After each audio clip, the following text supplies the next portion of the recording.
नमस्कार साथियों, live study Allahabad YouTube channel पे मैं उत्पल त्रिपाठी आप सभी लोगों का स्वागत करता हूं। रात के 9 बज चुके हैं और 9 बजे का आपका जो सेशन होता है दोस्तों, वो आपका टीजीटी, पीजीटी और एलटी ग्रेड परीक्षा के लिए नागरिक शास्त्र का प्रैक्टिस सेशन होता है। इसमें हम लोग जो है दोस्तों इस समय नियमित रूप से जो है वो संविधान के प्रश्नों का इस समय अभ्यास कर रहे हैं। तो आप लोग जो है यदि संविधान के प्रश्नों का अभ्यास करना चाहते हैं तो हमारे साथ जुड़ के और नियमित रूप से आप लोग जो है वो प्रैक्टिस किया करिए। प्रैक्टिस आपकी परीक्षा के लिए जो है दोस्तों आपकी सफलता में अत्यंत महत्वपूर्ण योगदान निभाएगा। दोस्तों जितना अधिक से अधिक आप लोग प्रैक्टिस कर सकते हैं उतना अधिक से अधिक आप लोग प्रैक्टिस करने का प्रयास करिए। चलिए, तो आप सभी लोगों को दोस्तों नमस्कार, गुड इवनिंग। चलिए तो दोस्तों आगे बढ़ेंगे। आप सभी को पता है रात के 9 बजे का सेशन हमारा जो होता है नागरिक शास्त्र का होता है।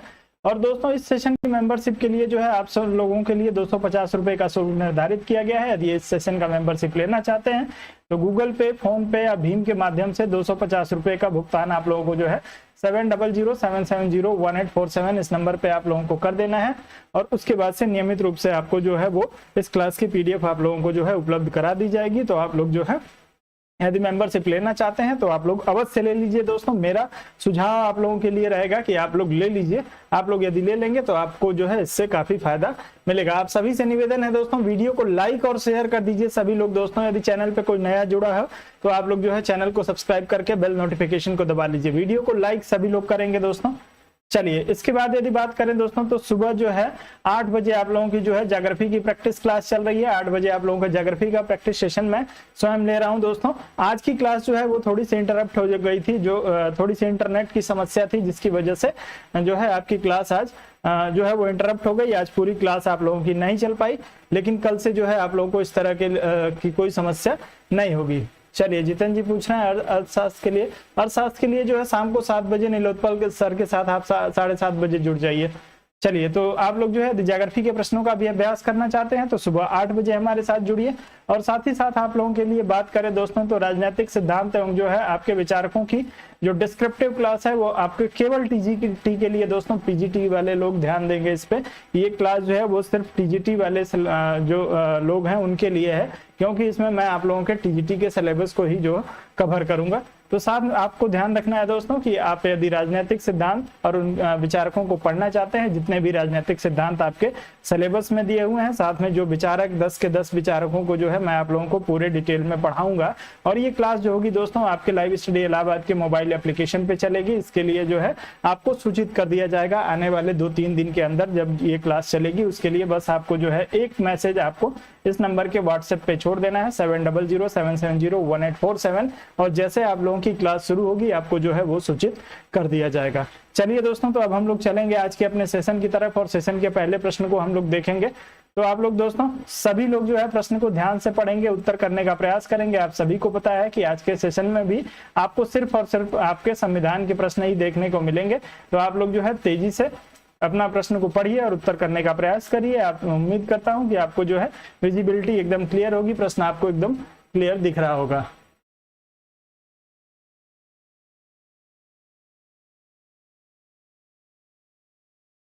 चलिए, बहुत बहुत धन्यवाद।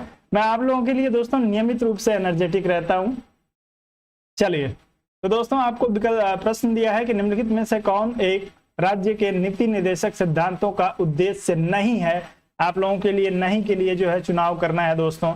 और आपको जो विकल्प दिया है इस प्रश्न में वो दिया है: एक कल्याणकारी राज्य की स्थापना करना, सामाजिक आर्थिक न्याय को सुनिश्चित करना, एक धार्मिक राज्य की स्थापना करना, एक धर्मनिरपेक्ष राज्य की स्थापना करना। चारों में से किसी एक विकल्प का चुनाव करना है। सी विकल्प के लिए आप लोगों का उत्तर आ रहा है दोस्तों। भारत में जो है एक धार्मिक राज्य की स्थापना का उद्देश्य जो है वो कहीं पर भी नहीं दिया हुआ है। कल्याण आपके जो है नीति निर्देशक तत्वों की तो बात आप छोड़ ही दीजिए। तो धार्मिक राज्य जो है, भारत एक धर्मनिरपेक्ष राज्य है। तो आप लोग इस प्रश्न में सी विकल्प के लिए चुनाव करेंगे। आपके डीपीएसपी में जो है वो धार्मिक राज्यों की स्थापना की बात बिल्कुल नहीं की गई है, लेकिन आपके कल्याणकारी राज्य की स्थापना, सामाजिक आर्थिक न्याय को सुनिश्चित करना और एक धर्मनिरपेक्ष राज्य की स्थापना करना, ये आपके जो है वो राज्य के नीति निर्देशक तत्व या डीपीएसपी का जो है वो हिस्सा है। तो आपका उत्तर इस प्रश्न के लिए सी विकल्प के लिए सही होगा। जो लोग इस प्रश्न में सी विकल्प का चुनाव करे हैं उन सभी का उत्तर सही हो जाएगा। अगला प्रश्न आपको दिया है दोस्तों कि राज्य के नीति निर्देशक तत्वों के बारे में निम्नलिखित कथनों पर विचार करिए। आप लोग ध्यान से पढ़ेंगे दोस्तों और अपना उत्तर करने का प्रयास करेंगे। दिया है ये तत्व देश के सामाजिक आर्थिक लोकतंत्र की व्यवस्था करते हैं। दूसरा दिया है इन तत्वों में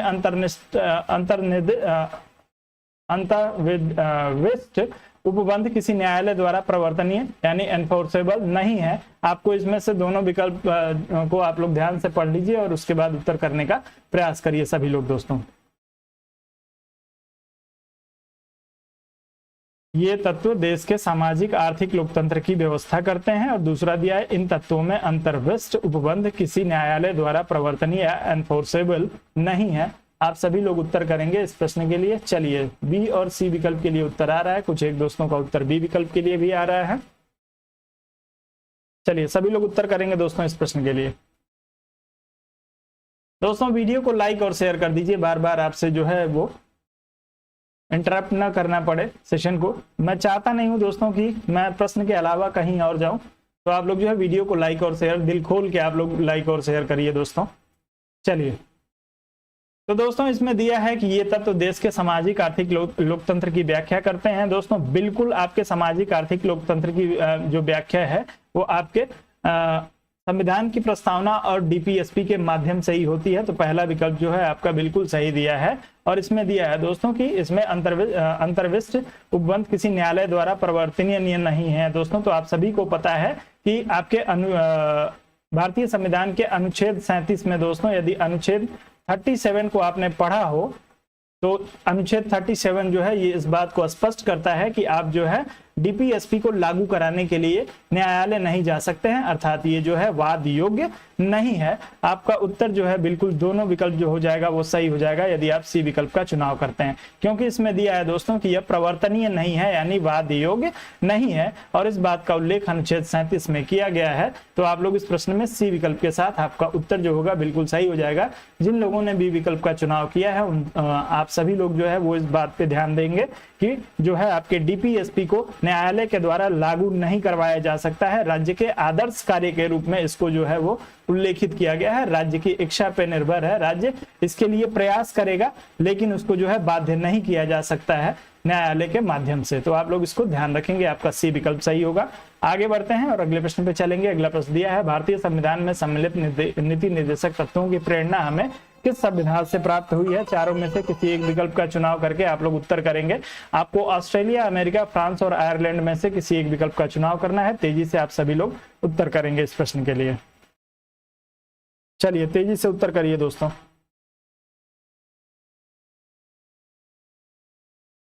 चलिए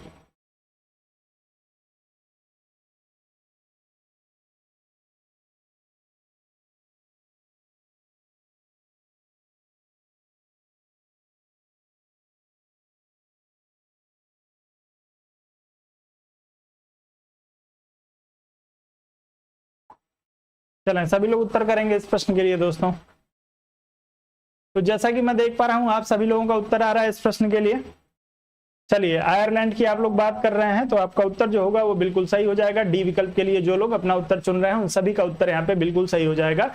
नीति निर्देशक तत्व जो है वो दोस्तों हम आयरलैंड के संविधान में, आयरलैंड का जो संविधान है दोस्तों आप सभी को उसके लिए अपना उत्तर चुनना है। आप सभी का उत्तर जो होगा बिल्कुल सही हो जाएगा।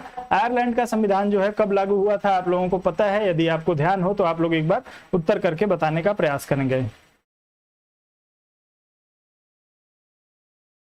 चलिए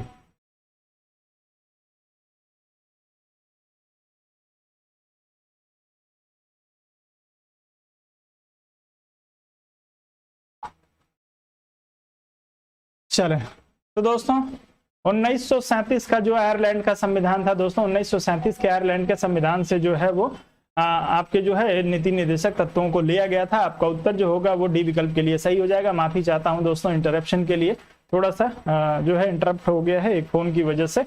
चलिए अब साइलेंट कर दिया है मैंने फोन को। अगले प्रश्न पे चलते हैं।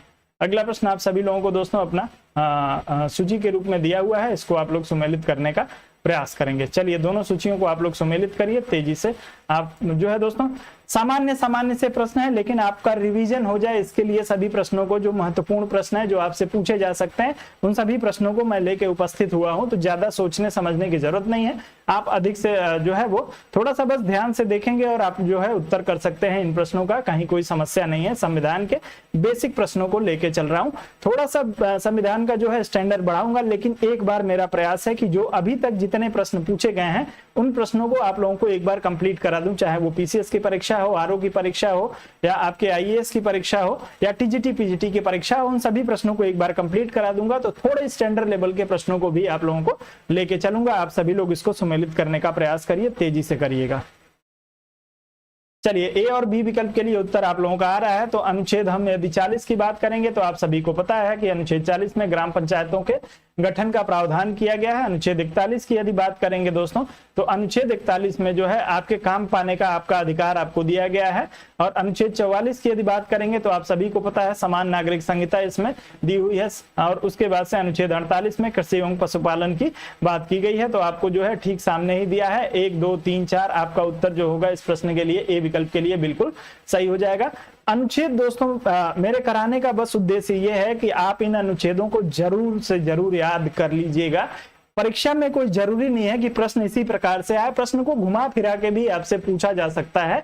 लेकिन यदि आपको अनुच्छेद याद रहेगा, यदि 40, 41, 44 और 48 आप याद रखते हैं, इस तरीके से अन्य अनुच्छेद भी, जो भी अनुच्छेद आपको आज की क्लास में कराऊंगा, उन सारे अनुच्छेद को मैं आपसे निवेदन करूंगा दोस्तों कि आप जो है सादे पेपर पे बस अनुच्छेद लिख लीजिए। जैसे आप 40, 41, 42, 48 लिख लीजिए कि आज के क्लास में ये सारी जो है वो आप लोगों को अनुच्छेद मिले थे। उन सारे अनुच्छेदों को जो आप लिख के और सारे अनुच्छेदों को डिटेल में आप लोग याद कर लेंगे दोस्तों।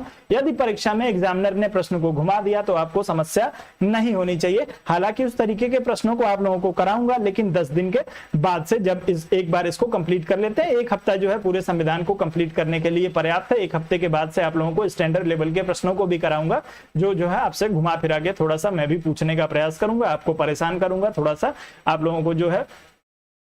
चलिए दोस्तों, वीडियो को थोड़ा आप लोग लाइक करिए। वीडियो को लाइक करने में इतना संकोच क्यों करते हैं आप लोग? सभी लोग लाइक करिए।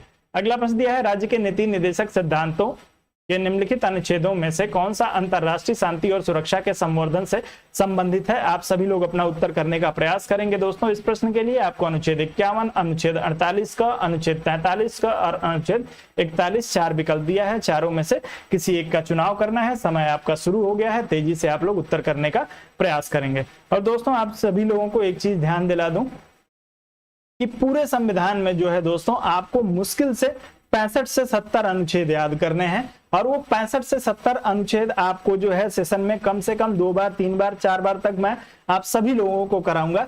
लेकिन आप यदि उन अनुच्छेदों में पारंगत होना चाहते हैं तो आपको सिर्फ करना ये पड़ेगा कि उन 65-70 अनुच्छेदों को जो है आप लोग नोट कर लीजिए पहली क्लास से।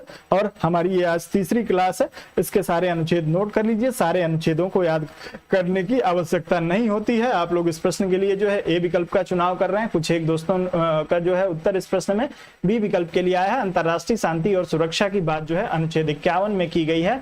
ए विकल्प की यदि आप बात कर रहे हैं तो आपका उत्तर जो है इस प्रश्न में बिल्कुल सही हो जाएगा। राज्य जो है अंतरराष्ट्रीय शांति और सुरक्षा के लिए प्रयास करेगा, ये उपबंध आपको जो है अनुच्छेद 51 में देखने को मिलेगा। तो आप लोग जो है इस प्रश्न में अनुच्छेद 51 के साथ जाएंगे। चलिए, 48 को के लिए भी आप लोगों का उत्तर आया है। चलिए, 48 को में दोस्तों काम उद्योगों के प्रबंधन में कामगारों की भागीदारी है। तो आप लोग इसको ध्यान रखेंगे, उद्योग प्रबंधन, उद्योग प्रबंधन। 43 को की यदि हम लोग माफ करेंगे दोस्तों, मैं क्या कर रहा हूं, आपके 43 में जो है दोस्तों उद्योग प्रबंधन दिया है।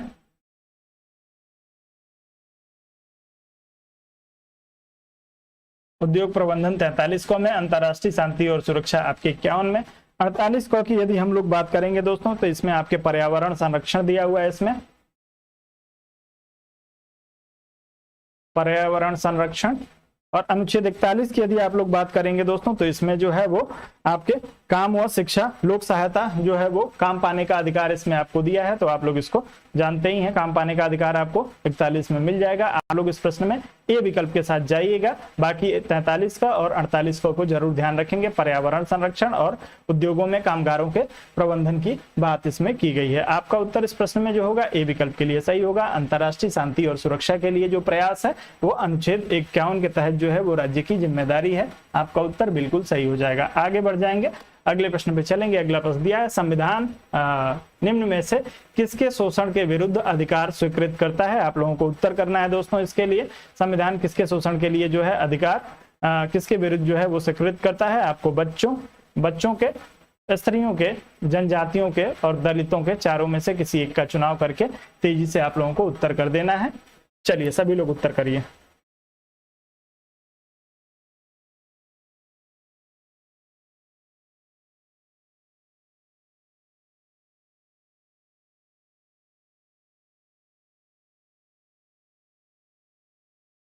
चलें सब लोग उत्तर करेंगे इस प्रश्न के लिए।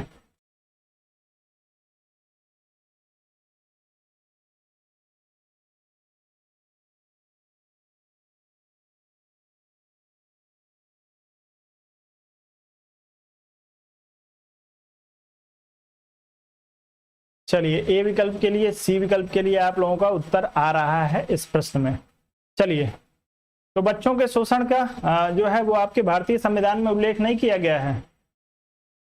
किया गया है दोस्तों, जो है वो 14 वर्ष से कम आयु के बच्चों को कारखानों में नहीं लगाया जा सकता है। किस अनुच्छेद में दिया है कमेंट करके बताएंगे। तो यहाँ से जो है आपके इनडायरेक्ट रूप से आपके जो है बच्चों के शोषण को यहाँ पे प्रतिबंधित किया गया है। स्त्रियों के शोषण को भी जो है वो प्रतिबंधित किया गया है दोस्तों। आपके जो है काम पाने का अधिकार जो है वो माफ करिएगा, समान कार्य के लिए समान वेतन में जो है वो आपके स्त्रियों का शोषण जो है वो बिल्कुल छिपा हुआ है। जी बिल्कुल, अनुच्छेद 24 में जो है वो आपके बच्चों के शोषण पे जो है वो प्रतिबंध लगाया गया है। तो आपके जो है 14 वर्ष से कम आयु के बच्चों को जो है वो जोखिम भरे कार्यों में लगाना जो है ये बच्चों के शोषण के अंतर्गत ही आता है। तो ये इससे बच्चों के शोषण को प्रोटेक्ट किया गया है। और समान कार्य के लिए समान वेतन, यानी स्त्री और पुरुष दोनों यदि एक ही कार्य को करते हैं, दोनों को एक ही जो है वो वेतन दिया जाएगा, स्त्रियों का भी शोषण नहीं होगा। इसका भी जो उपबंध है इनडायरेक्ट रूप में आपके जो है वो भारतीय संविधान में इसका उल्लेख है। और जनजातियों के जो है वो शोषण की भी बात अनुच्छेद 17 के तहत जो है वो आपके इनके छुआछूत और इनके शोषण से जो है वो इनको प्रोटेक्ट किया गया है। भारतीय संविधान में दलित शब्द का प्रयोग कहीं पर भी नहीं किया गया है।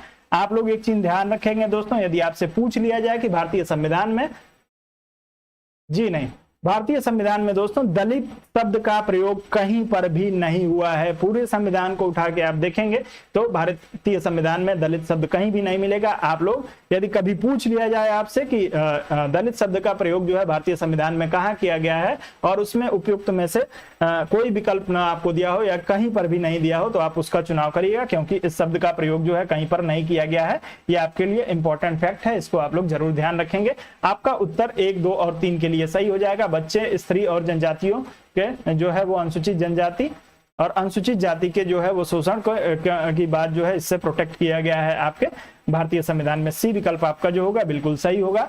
आगे बढ़ते हैं, अगले प्रश्न पे चलेंगे। निम्नलिखित में से कौन एक राज्य का निदेशक तत्व नहीं है? आपको पहचानना है दोस्तों कि डीपीएसपी का जो है इसमें से कंपोनेंट कौन सा नहीं है। मद्य निषेध, गौ संरक्षण, पर्यावरण संरक्षण और 14 वर्ष की आयु तक के बच्चों को निःशुल्क शिक्षा, चारों में से किसी एक का चुनाव करके तेजी से उत्तर करने का प्रयास करेंगे। आप सभी लोग करेंगे दोस्तों। चलें, स्मिता सिंह जी का उत्तर सबसे पहले आया है, सुरन जी का उत्तर आया है इस प्रश्न के लिए, रजनीकांत जी का उत्तर आ रहा है। चलिए, आप सभी लोग जो है डी विकल्प का चुनाव कर रहे हैं, कमलेश जी ए विकल्प का चुनाव कर रहे हैं। चलें, सब लोग उत्तर करेंगे, तेजी से करेंगे दोस्तों।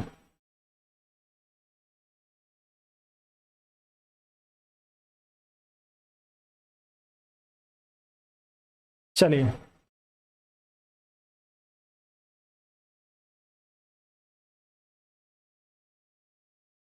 तो आप लोग यदि डी विकल्प का चुनाव कर रहे हैं तो आपका उत्तर जो होगा बिल्कुल सही हो जाएगा दोस्तों। 14 वर्ष से कम आयु के बच्चों के निःशुल्क शिक्षा की जो व्यवस्था है वो आपके डीपीएसपी का तत्व नहीं है, या आपके जो है फंडामेंटल राइट का है। आप लोग एफआर के साथ इसमें इसको ध्यान रखेंगे। फंडामेंटल राइट या आपका जो मूल अधिकार है दोस्तों, मूल अधिकार में जो है वो आपके 6 से 14 वर्ष के बच्चों के निःशुल्क शिक्षा का प्रावधान है, वो आपके 86वें संविधान संशोधन के द्वारा जो है वो किया गया था। 86वें संविधान संशोधन के पहले जो है दोस्तों ये जो आपके 6 से 14 वर्ष के बच्चों की जो शिक्षा है इसका प्रावधान जो है आपके जो है अनुच्छेद 45 में, यानी जो है अनुच्छेद 45 में ही ये जो है आपको दिया हुआ था। तो आपके 86वें संविधान संशोधन से पहले जो है ये आपके डीपीएसपी का हिस्सा था, लेकिन जो है दोस्तों 86वें संविधान संशोधन के बाद से जो है वो 6 से 14 वर्ष के बच्चों के निःशुल्क शिक्षा का जो प्रावधान है वो अब आपके जो है मूल अधिकार में चला गया है। अब आप लोग एक बार कमेंट करके बताएंगे कि अनुच्छेद 45 में अब क्या है, सभी लोग उत्तर करके बताएंगे दोस्तों। इस प्रश्न के लिए जो है शिक्षा का अधिकार जो है ये आपके अनुच्छेद 21 क में चला गया है, आप लोग इसको ध्यान रखेंगे। 21 क या 21A में। अब आप लोग बताएंगे अनुच्छेद 45 में अब क्या है, क्या है अनुच्छेद 45 में जब इसमें संशोधन किया गया 86वें संविधान संशोधन के तहत। आप लोग एक चीज ध्यान रखिएगा, यदि आपसे कभी ये भी पूछ ले घुमा के कि जो है वो अनुच्छेद 45 में संशोधन कब किया गया या अनुच्छेद 21 में संशोधन कब किया गया, तो आप दोनों को ध्यान रखेंगे। अनुच्छेद 45 और 21 में एक ही साथ संशोधन हुआ है और वो है आपका 86वां संशोधन। आपके 45 में संशोधन करके जो है वो शिक्षा के अधिकार को जो है वो 21 को में लेके गया था। चलिए बिल्कुल, तो गिरीश पांडे जी का उत्तर आ गया है दोस्तों। आपके अब अनुच्छेद 45 में जो है वो 0 से 6 वर्ष के बच्चों की शिक्षा का जो प्रावधान है वो राज्य के द्वारा किया जाएगा, इसका उल्लेख जो है वो आपके अनुच्छेद 45 में किया गया है। तो आप लोग ध्यान रखेंगे कि यदि 0 से 6 वर्ष की बात की जा रही है तब अनुच्छेद 45 का चुनाव करेंगे, और आपके जो है वो 14 वर्ष यानी 6 से 14 वर्ष के बच्चों की बात की जा रही है तब जो है आप लोग जो है अनुच्छेद 21 क की बात करेंगे। तो दोनों अनुच्छेद के अंतर को आप लोग जो है स्पष्ट रूप से समझ रहे होंगे। पहले ये दोनों प्रावधान जो है आपके 86वें संविधान संशोधन के पहले दोनों प्रावधान एक ही अनुच्छेद 45 में थे, लेकिन 86वें संविधान संशोधन के बाद से जो है इसको आपके जो है 21 क में आपके 14 वर्ष से कम के बच्चों की जो शिक्षा का प्रावधान था उसको जो है वो 21 क में रखा गया, और 0 से 6 वर्ष तक के बच्चों के शिक्षा का प्रावधान जो है वो आपके जो है वो अनुच्छेद 45 के अंतर्गत रखा गया। तो आप लोग इसको ध्यान रखेंगे, आपसे यहाँ से प्रश्न घुमा फिरा के पूछा जा सकता है। आगे बढ़ते हैं, अगले प्रश्न पे चलते हैं। चलिए अगला क्या कह रहे हैं जी। आंगनवाड़ी की नियुक्ति नहीं दोस्तों, नियुक्ति कार्मिक विभाग का वो अलग है, वो उसके लिए जो है वो अलग कार्य योजना चलाई जाती है, लेकिन जो है वो 0 से 6 वर्ष के बच्चों की जो के लिए शिक्षा की जो व्यवस्था की जाएगी वो जो है दोस्तों उसका उल्लेख आपके अनुच्छेद 45 में किया गया है। इनडायरेक्ट रूप से अनुच्छेद 45 के लिए ही जो है अनुच्छेद 45 के अनुपालन के लिए ही आपके आंगनबाड़ी और प्लेवे स्कूल की स्थापना की जाती है। चलिए, आपको दिया है दोस्तों निम्न में से कौन एक राज्य के नीति निर्देशक सिद्धांत में सम्मिलित है। आपको बताना है दोस्तों आपके राज्य के नीति निर्देशक सिद्धांत में इसमें से कौन सा सम्मिलित है। आपको दिया है राज्य देश के पर्यावरण के संरक्षण तथा संवर्धन का प्रयास करेगा, राज्य किसी व्यक्ति को कानून के समक्ष समानता से मना नहीं करेगा, राज्य किसी व्यक्ति को उसके धर्म, जाति, लिंग अथवा जन्म स्थान के आधार पर प्रभेद नहीं करेगा, और अस्पृश्यता का प्रवर्तन। आप लोग चारों में से किसी एक विकल्प का चुनाव करिए, तेजी से अपना उत्तर करने का आप सभी लोग प्रयास करेंगे दोस्तों इस प्रश्न के लिए। चलें,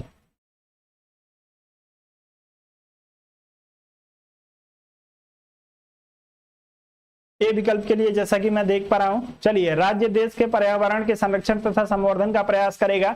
ये आपके भारतीय संविधान के किस अनुच्छेद में जो है इसका उल्लेख किया गया, अनुच्छेद बताइए। सभी लोग कमेंट करेंगे तेजी से और अनुच्छेद बताने का प्रयास करेंगे। चारों के लिए अनुच्छेद है दोस्तों, आप सभी लोग क्लियर करिए उसको। चलिए, तो ये जो है आपके 48A के लिए आप लोगों का उत्तर आ रहा है दोस्तों। 48A में जो है वो राज्य जो होगा पर्यावरण संरक्षण और संवर्धन के लिए प्रयास करेगा। बिल्कुल, राज्य किसी व्यक्ति को कानून के समक्ष समता से मना नहीं कर सकता है, ये आपके किस अनुच्छेद में दिया हुआ है। चलिए, बिल्कुल, ये आपके अनुच्छेद 14 में दिया हुआ है दोस्तों।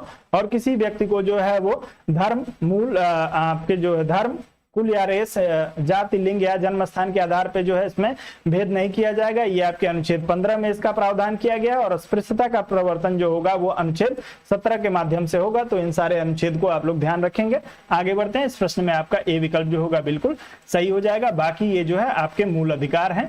आगे बढ़ जाते हैं, अगले प्रश्न पे चलते हैं। अगला दिया है राज्य के नीति निर्देशक सिद्धांत एक चेक है जो बैंक की सुविधा अनुसार अदा किया जाता है। किसने कहा था दोस्तों। आप लोग इस प्रश्न के लिए तेजी से उत्तर करने का प्रयास करेंगे। BR अम्बेडकर, KN मुंशी, राजेंद्र प्रसाद और KT शाह। चारों में से एक विकल्प का चुनाव करके उत्तर आप लोग कर दीजिए।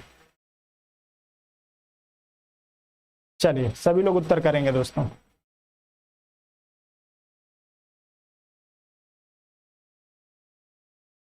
आर्टिकल 16 में आएगा EWS।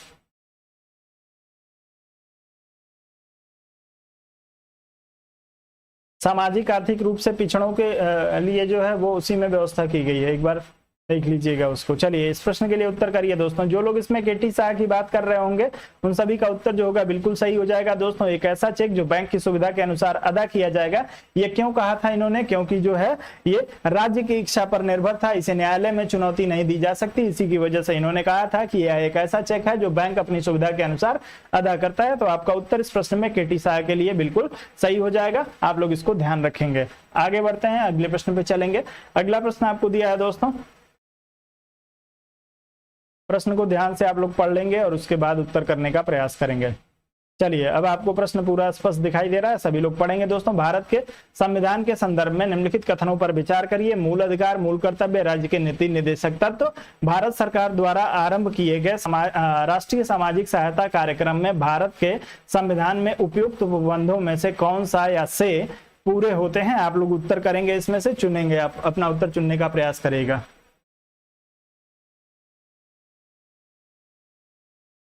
दोस्तों जिन दोस्तों ने वीडियो को लाइक नहीं किया है उन सभी से निवेदन है कि आप लोग वीडियो को लाइक कर दीजिए। वीडियो को लाइक करने में आप लोगों को जो है आपके अकाउंट बैलेंस से पैसा नहीं कटेगा, आप लोग जो है एकदम निश्चिंत होकर वीडियो को लाइक करिए। वो सिर्फ और सिर्फ आपका जो होगा मेरे उत्साह वर्धन में एक आपका योगदान होगा। तो चलिए आप लोग उत्तर करेंगे दोस्तों इस प्रश्न के लिए। सामाजिक सहायता कार्यक्रम के लिए आप लोगों को उत्तर करना है दोस्तों इस प्रश्न में।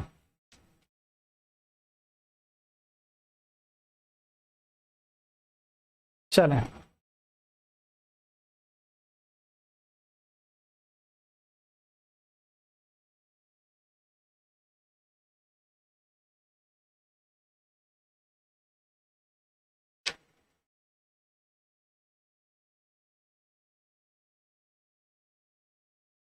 चलिए, तो जो सामाजिक सहायता कार्यक्रम है दोस्तों, ये आपके राज्य के नीति निर्देशक तत्वों के जो है वो परिप्रेक्ष्य में चलाया जाता है। आप सभी लोग इस प्रश्न में केवल 3 विकल्प का, बी विकल्प का यदि चुनाव करेंगे तो आपका उत्तर जो होगा वो बिल्कुल सही हो जाएगा। ये सामाजिक सहायता कार्यक्रम जो है दोस्तों, आप सभी को ध्यान होगा ये कब से प्रारंभ किया गया है, आप लोग एक बार कमेंट करके बताएंगे दोस्तों। सामाजिक सहायता कार्यक्रम के लिए आप लोग उत्तर करिए तेजी से, सभी लोग उत्तर करेंगे। सामाजिक सहायता कार्यक्रम की शुरुआत कब हुई थी? डीपीएसपी में जिन प्रावधानों को, जिन आदर्शों की बात की गई है, उन आदर्शों की प्राप्ति के लिए जो है वो आपके सामाजिक सहायता कार्यक्रम जो है वो संचालित किए जाते हैं। आप लोग तेजी से उत्तर करेंगे दोस्तों। राष्ट्रीय सामाजिक सहायता कार्यक्रम जो है वो कब से प्रारंभ किया गया, सभी लोग उत्तर करेंगे इसके लिए दोस्तों।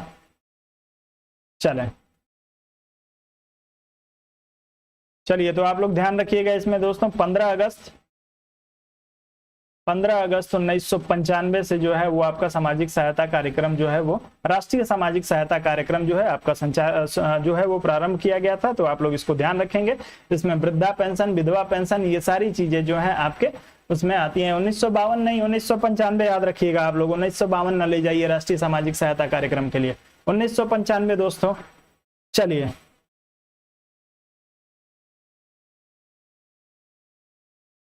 2001 में जो है दोस्तों जनसंख्या स्थिरीकरण कार्यक्रम में जो है इसको जोड़ दिया गया था। सामाजिक सहायता कार्यक्रम को 2001 में ले जाके जोड़ दिया गया था। 1995 में इसकी शुरुआत हुई थी। इसमें विधवा पेंशन, वृद्धा पेंशन और इस तरह के जो भी कार्यक्रम संचालित किए जाते हैं वो इसके अंतर्गत ही चलाए जा रहे थे। बाद में उसको जो है वो आपके 2001 में इसको जो है ले जाके जनसंख्या नियंत्रण कार्यक्रम में जो है वो जोड़ दिया गया था। जनसंख्या स्थिरीकरण कार्यक्रम, नियंत्रण नहीं। आपका उत्तर इस प्रश्न में बी विकल्प के लिए सही होगा। आगे बढ़ते हैं। अगला प्रश्न दिया, निम्नलिखित में से किसकी संस्तुति पर भारतीय संविधान में मूल कर्तव्य शामिल किया गया था? मूल कर्तव्य को शामिल करने के लिए जो है किसने संस्तुति प्रदान की थी? बलवंत राय मेहता समिति, अयंगर समिति, स्वर्ण सिंह समिति और आपको ठक्कर समिति। आप लोग जो है तेजी से उत्तर करेंगे। संविधान संशोधन सहित आप लोग उत्तर बताने का प्रयास करेंगे इस प्रश्न के लिए।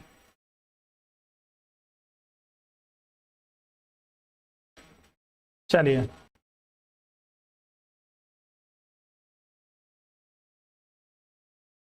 मूल कर्तव्य यहां से पूछा गया दोस्तों। फंडामेंटल ड्यूटी, फंडामेंटल ड्यूटी मूल कर्तव्य के लिए आप लोग अपना उत्तर करेंगे सभी लोग।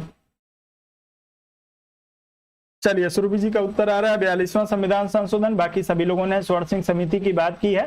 तो स्वर्ण सिंह समिति के जो है वो सिफारिश पे 42वां संविधान संशोधन, 42वां अमेंडमेंट जो हुआ था आपके 1976 में, 1976 में जो है दोस्तों अमेंडमेंट किया गया। और इसके माध्यम से जो है दोस्तों आपके मूल्य कर्तव्य को भारत के संविधान के जो है वो भाग 4 के 4A में जो है वो जोड़ा गया। अनुच्छेद कौन सा था दोस्तों? आपका 51A। तो आप लोग इसको ध्यान रखेंगे। आपके 42वें संविधान संशोधन 1976 के माध्यम से आपके भाग 4A में आर्टिकल 51A में जो है आपके मूल कर्तव्य को रखा गया है। तो आप लोग इसको ध्यान रखेंगे। इसके लिए जो है स्वर्ण सिंह समिति ने सिफारिश दी थी। चलिए, कुल दोस्तों कुल संख्या बिल्कुल प्रमोद जी का उत्तर आया है। कुल संख्या जो है मूल संविधान में जो है इसकी बात की गई थी दोस्तों जी, मूल संविधान में इसकी कुल संख्या 10 थी। एक जो है इसमें संविधान संशोधन के माध्यम से फिर से जोड़ा गया है। तो आप लोग इसको ध्यान रखेंगे। आपका उत्तर सी विकल्प के लिए सही होगा। आगे बढ़ते हैं। मौलिक कर्तव्य से संबंधित निम्नलिखित में से कौन सा कथन सही नहीं है? आपको जो है मौलिक कर्तव्य के संदर्भ में आपको गलत कथन का पहचान करना है। आपको विकल्प दिया है, इन्हें परमादेश द्वारा प्रभावी बनाया जा सकता है, इन्हें संवैधानिक प्रक्रिया से ही बढ़ाया जा सकता है, अस्पष्ट विधियों की व्याख्या के लिए इसका उपयोग किया जा सकता है, किसी विशिष्ट कर्तव्य का पालन करना संवैधानिक कानून के क्षेत्र में आता है जिसे न्यायालय निश्चित करता है। चारों में से किसी एक का चुनाव करिए और तेजी से उत्तर करने का आप लोग प्रयास करेंगे दोस्तों। चलिए,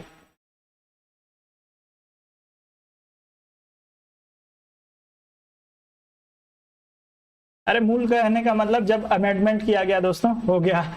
हाँ, गलती हुई है मुझसे, बिल्कुल, बहुत बहुत धन्यवाद। जो है 42वें संविधान संशोधन में जो है वो मूल कर्तव्य शामिल किया गया था, और जब शामिल किया गया उस समय जो है दोस्तों मात्र उसकी संख्या 11 थी। Am I correct? चलिए, तो दोस्तों इस प्रश्न में आप लोगों का उत्तर जो है वो आना शुरू हो गया है। मैक्सिमम लोगों ने ए विकल्प का चुनाव किया है। कुछ एक दोस्तों का उत्तर जो है इस प्रश्न में डी विकल्प के लिए भी आ रहा है। इसमें दिया है दोस्तों, इन्हें परमादेश द्वारा प्रभावी बनाया जा सकता है। तो दोस्तों आप लोगों को ध्यान होगा कि परमादेश जो है वो आर्टिकल 32 के तहत जो है वो किसके द्वारा?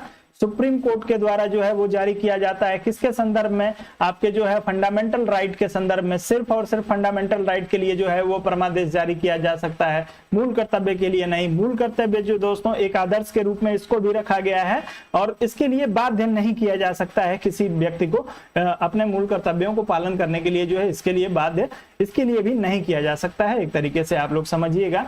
तो आप लोगों को ध्यान रखना है कि परमादेश द्वारा इसे प्रभावी बनाया जा सकता है, इसमें दिया है। परमादेश द्वारा इसे प्रभावी नहीं बनाया जा सकता है। परमादेश का प्रयोग जो है वो अनुच्छेद 32 के तहत सुप्रीम कोर्ट करता है, अनुच्छेद 226 के तहत जो है आपका हाई कोर्ट करता है, और सिर्फ वो आपके फंडामेंटल राइट, मूल अधिकार के लिए करता है, मूल कर्तव्य के लिए नहीं। आप लोग इसको ध्यान रखेंगे। बाकी इन्हें संवैधानिक प्रक्रिया से ही बढ़ाया जा सकता है। बिल्कुल दोस्तों, संवैधानिक प्रक्रिया के माध्यम से संविधान संशोधन करके ही यदि मूल कर्तव्यों में कुछ जोड़ना होगा तो जोड़ा जा सकता है। और अस्पष्ट विधियों की व्याख्या करने में जो है दोस्तों यदि कहीं पे सहायता की आवश्यकता होगी तो सुप्रीम कोर्ट इसका प्रयोग कर सकता है, उसके माध्यम से जो है वो व्याख्या कर सकता है। और दिया है, किसी विशिष्ट कर्तव्य का पालन करना संवैधानिक कानून के क्षेत्र में आता है, उसे न्यायालय निश्चित करता है। आप लोग इसको ध्यान रखेंगे दोस्तों।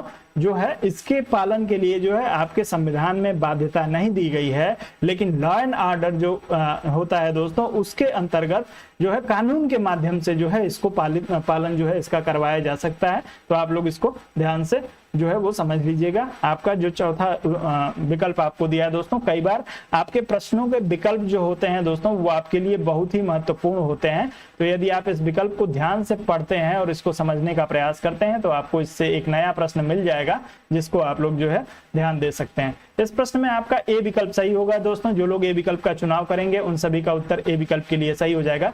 परमादेश द्वारा जो है प्रभावी बनाया जा सकता है। कहा आपसे गलत कथन पूछा हुआ है तो आप लोग ए विकल्प का चुनाव करिएगा। मोहित जी डी विकल्प का चुनाव ना करिए। डी विकल्प आपको दिया है, किसी विशिष्ट कर्तव्य का पालन करना संवैधानिक कानून के क्षेत्र में आता है जिसे न्यायालय विनिश्चित करता है। आपको जो है इसको ध्यान रखना है, मूल कर्तव्य।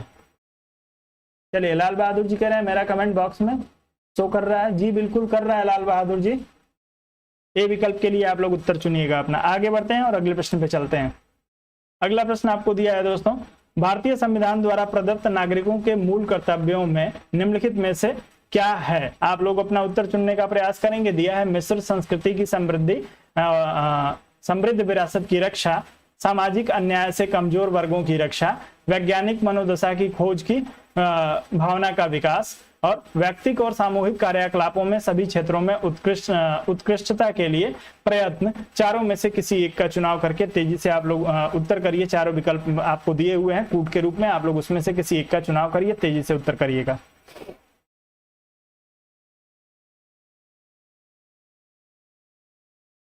चलें सभी लोग उत्तर करेंगे।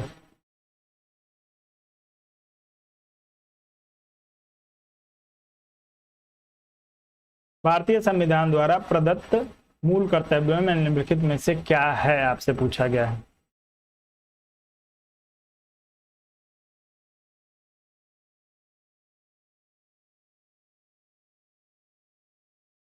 चले इस प्रश्न के लिए फिर से आप लोगों का सी और डी विकल्प के लिए उत्तर आ रहा है। बहुत सारे लोगों का जो है वो डी विकल्प के लिए भी उत्तर आया है।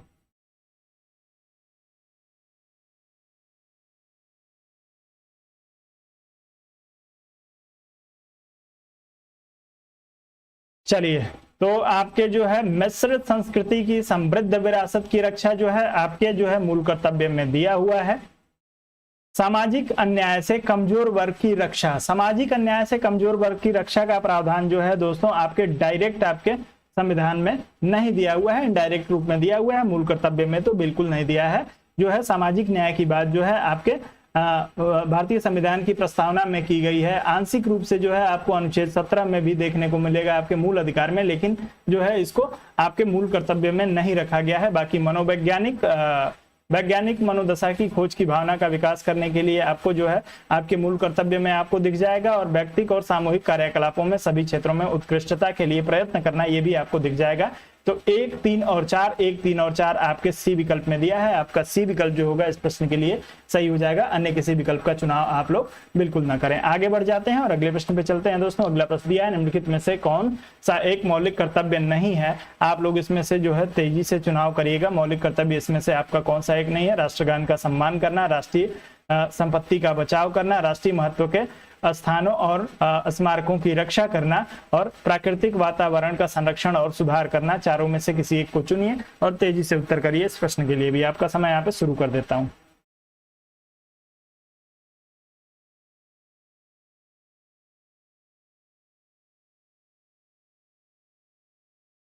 चलें सभी लोग उत्तर करें।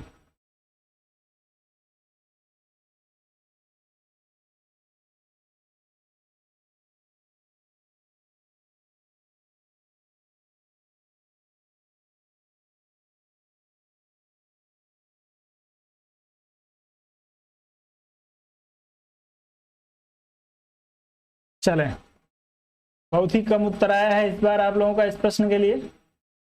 इतना क्यों सोच रहे हैं आप लोग दोस्त? सभी लोग उत्तर करिए, तेजी से थोड़ा उत्तर करिए।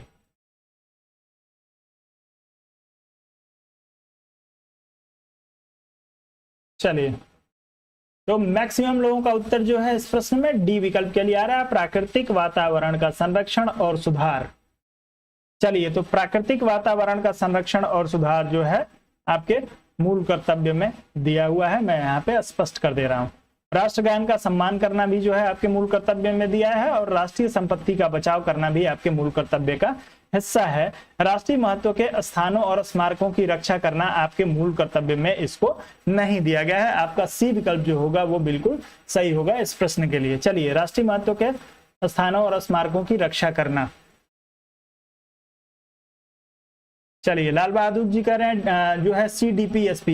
जी नहीं, राष्ट्रीय महत्व के स्थानों और स्मारकों की रक्षा करना DPSP का भी हिस्सा नहीं है। DPSP जो है दोस्तों वो राज्य का कर्तव्य है, और ये जो है आपका मूल कर्तव्य जो है वो राज्य के व्यक्तियों का कर्तव्य है, नागरिकों का कर्तव्य है। राज्य के कर्तव्य में जो है वो दोस्तों आपको ये उसका प्रावधान करेगा, राज्य जो है इस चीज के लिए प्रावधान करेगा कि यदि आपको जब उसमें आपसे पूछा जाएगा DPSP में, तो उसमें स्पष्ट रूप से लिखा रहेगा कि इसमें जो है राज्य इस चीज के लिए जो है वो प्रावधान करेगा अपने जो है वो राष्ट्रीय स्मारकों की शिक्षा के लिए। व्यक्ति को उसके लिए प्रयास नहीं करना है, राज्य उसके लिए प्रयास करेगा। आप लोग ध्यान रखिएगा, व्यक्ति को उसमें कुछ नहीं करना है, राज्य उसके लिए प्रयास करता है। आपका उत्तर सी विकल्प के लिए सही होगा। आप लोग जाइएगा, आगे बढ़े। अगला प्रश्न दिया है दोस्तों, नीचे दिए गए आपको जो है कथन और कारण दिया है। आप लोग कथन और कारण को पढ़िए और अपना उत्तर करिएगा तेजी से। संघीय कार्यपालिका का मुखिया भारत का राष्ट्रपति होता है, और कारण दिया है राष्ट्रपति की शक्तियों की कोई सीमा नहीं है। आप लोग अपना उत्तर तेजी से करेंगे इस प्रश्न के लिए। संघीय कार्यपालिका का मुखिया राष्ट्रपति होता है या नहीं होता है। दूसरा आपको पढ़ना है, राष्ट्रपति की शक्तियों की कोई सीमा होती है या नहीं होती है। यदि होती है तो आप लोग बताइए इसमें से कौन सा उत्तर सही होगा। तेजी से उत्तर करेंगे सभी लोग।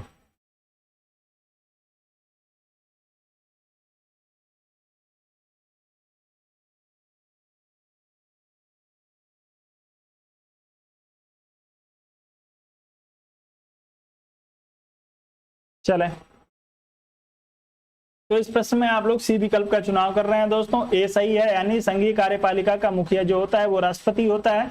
अनुच्छेद बता दीजिए, किस अनुच्छेद के तहत जो है वो संघीय कार्यपालिका का मुखिया राष्ट्रपति होता है? उत्तर करिए तेजी से, अनुच्छेद बताइए सभी लोग दोस्तों।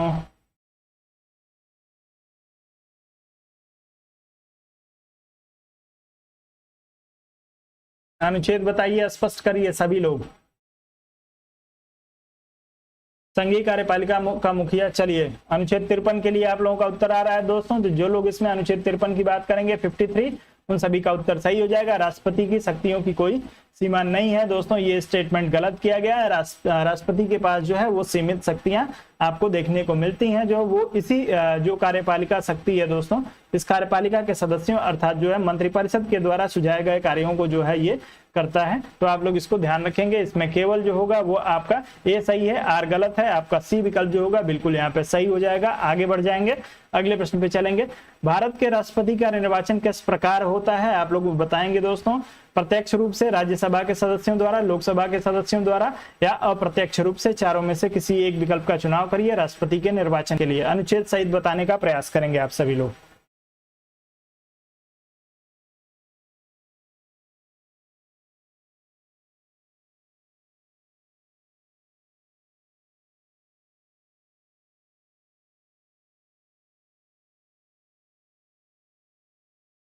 चलें,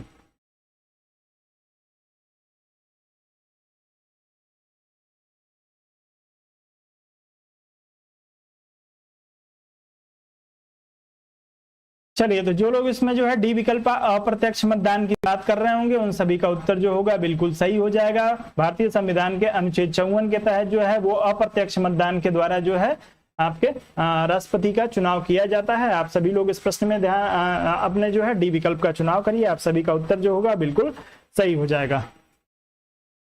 अप्रत्यक्ष मतदान के माध्यम से जो होता है वो आपका चुनाव होता है। और आप लोग जो है इनके राष्ट्रपति के चुनाव में कौन कौन भाग लेता है दोस्तों? आपके लोकसभा, राज्यसभा, विधानसभा के सदस्य लेते हैं दोस्तों। और यूनियन टेरिटरी में आप लोग जो है दिल्ली और पांडिचेरी को याद रखिएगा, इतने लोग जो है वो राष्ट्रपति के चुनाव में भाग लेते हैं। चलिए, आपका उत्तर इस प्रश्न में डी विकल्प के लिए बिल्कुल सही है। आगे बढ़ते हैं, अगला प्रश्न दिया है दोस्तों, भारत में राष्ट्रपति के चुनाव के लिए चुनाव मंडल के सदस्य होते हैं। चलिए, लोकसभा के चुने हुए सदस्य, राज्यसभा के चुने हुए सदस्य, विधानसभा के चुने हुए सदस्य, राज्य विधान परिषद के चुने हुए सदस्य, चारों में से किसी एक विकल्प का चुनाव करके उत्तर कर दीजिए। चलिए, सुरेंद्र गौतम जी, गुड इवनिंग।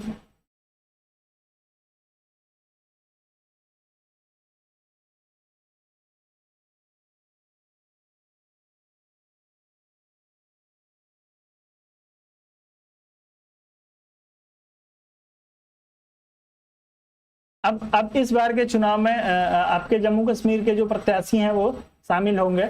जी बिल्कुल, आप सही, आपने ध्यान दिलाया, बहुत बहुत धन्यवाद। चलिए, उत्तर करेंगे। भारत के राष्ट्रपति के चुनाव के लिए चुनाव मंडल,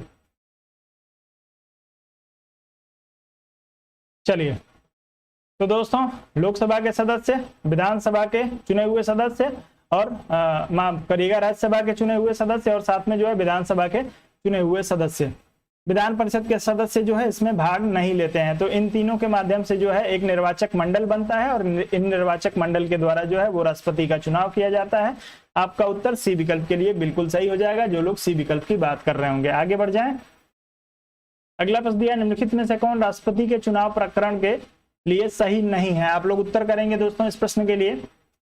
पदस्थ राष्ट्रपति की पदावधि के से पूर्व उत्तराधिकारी का चुनाव अवश्य हो जाना चाहिए। दूसरा दिया, राष्ट्रपति अपना पदभार ग्रहण करने की तिथि से 5 वर्ष तक पद पर रहेंगे। तीसरा दिया, राष्ट्रपति का उत्तराधिकारी आने तक कार्यकाल की समाप्ति पर भी वह पद पर बना रहेगा। और चौथा दिया है, निर्वाचक मंडल के अपूर्ण होने के आधार पर राष्ट्रपति का चुनाव स्थगित किया जा सकता है। आप लोग इस प्रश्न के लिए तेजी से उत्तर करने का प्रयास करिएगा। जी मोहित जी, सिर्फ निर्वाचित सदस्य ही जो है वो चुनाव में भाग लेते हैं, महाभियोग जब चलाया जाता है दोस्तों तो उसमें जो है वो मनोनीत सदस्य भी भाग लेते हैं, लेकिन चुनाव में जो है वो सिर्फ और सिर्फ आपके निर्वाचित सदस्य भाग लेते हैं। चलिए उत्तर करिए इस प्रश्न के लिए।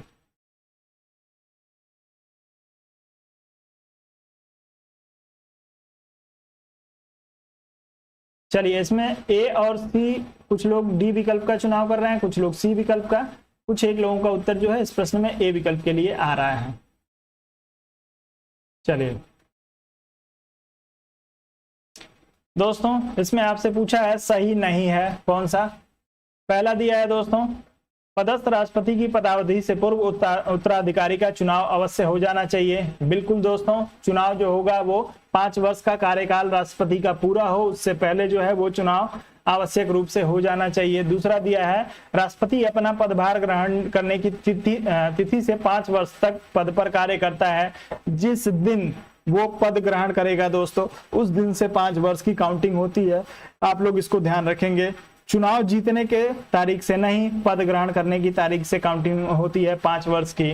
राष्ट्रपति का उत्तराधिकारी आने तक कार्यकाल की समाप्ति पर भी वह अपने पद पर बना रहेगा। दोस्तों यदि थोड़ा बहुत विलंब हो रहा है तो जो होगा, राष्ट्रपति का पद कभी खाली नहीं रह सकता है। आप लोग इसको ध्यान रखेंगे। ये जो होगा, जब तक नया राष्ट्रपति चुन के नहीं आ जाएगा तब तक जो है पुराना राष्ट्रपति जो होगा वो अपने पद पे कार्य करता रहेगा, भले ही उसका कार्यकाल समाप्त हो जाए। आप लोग इसको ध्यान रखेंगे। और उसके बाद से दिया है दोस्तों, निर्वाचक मंडल के अपूर्ण होने के आधार पर जो है वो राष्ट्रपति का चुनाव स्थगित किया जा सकता है। दोस्तों आप लोग एक चीज ध्यान रखिएगा कि राष्ट्रपति का चुनाव जो है वो किसी भी स्थिति में, चाहे कोई विधानसभा भंग हो गई हो या जो है वो कुछ प्रत्याशी उपस्थित ना हो, मत देने वाले जो लोग हैं वो उपस्थित ना हो, किसी की मृत्यु हो गई हो, इससे कहीं कोई फर्क नहीं पड़ता है। जो होगा, जितने लोग उपस्थित रहेंगे उसी के आधार पे जो होगा वो चुनाव हो जाएगा। आपके जो है वो AIR 1964 का एक जो है आपके सुप्रीम कोर्ट का फैसला है दोस्तों, जिसे AIR 1964 के नाम से जाना जाता है। माफ करिएगा, AIR 1974, ध्यान रखेंगे।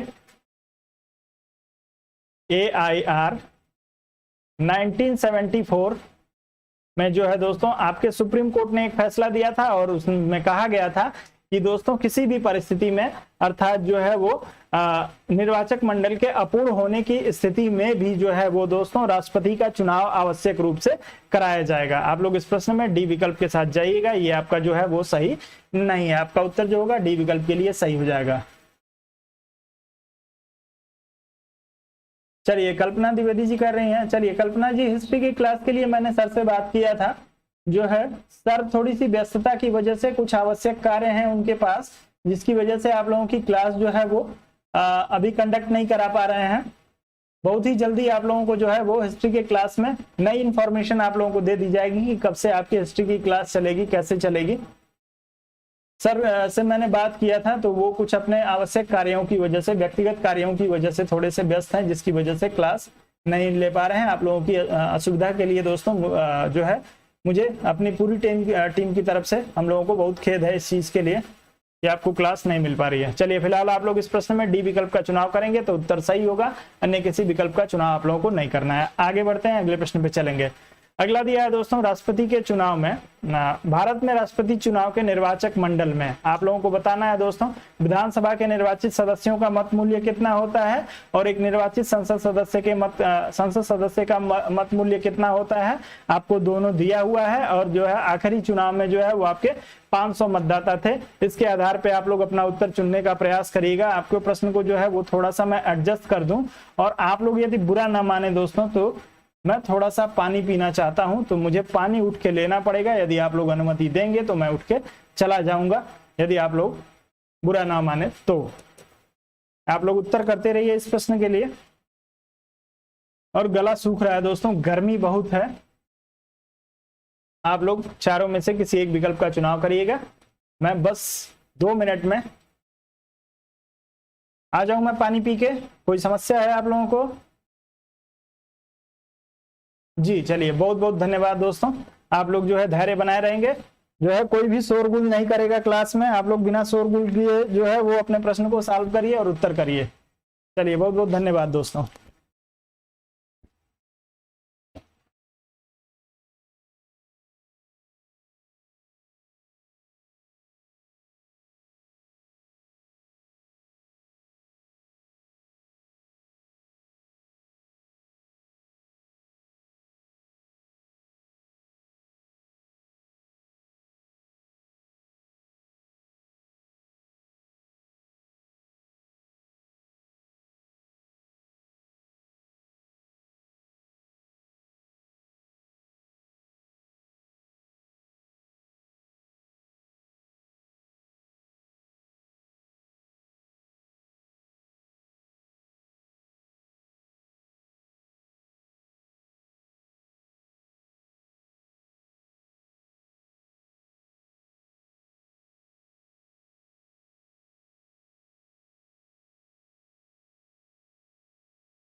चलिए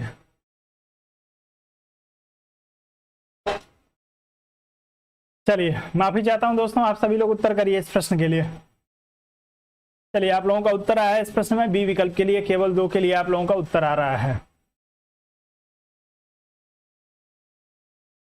चेक कर लें दोस्तों इसको एक बार।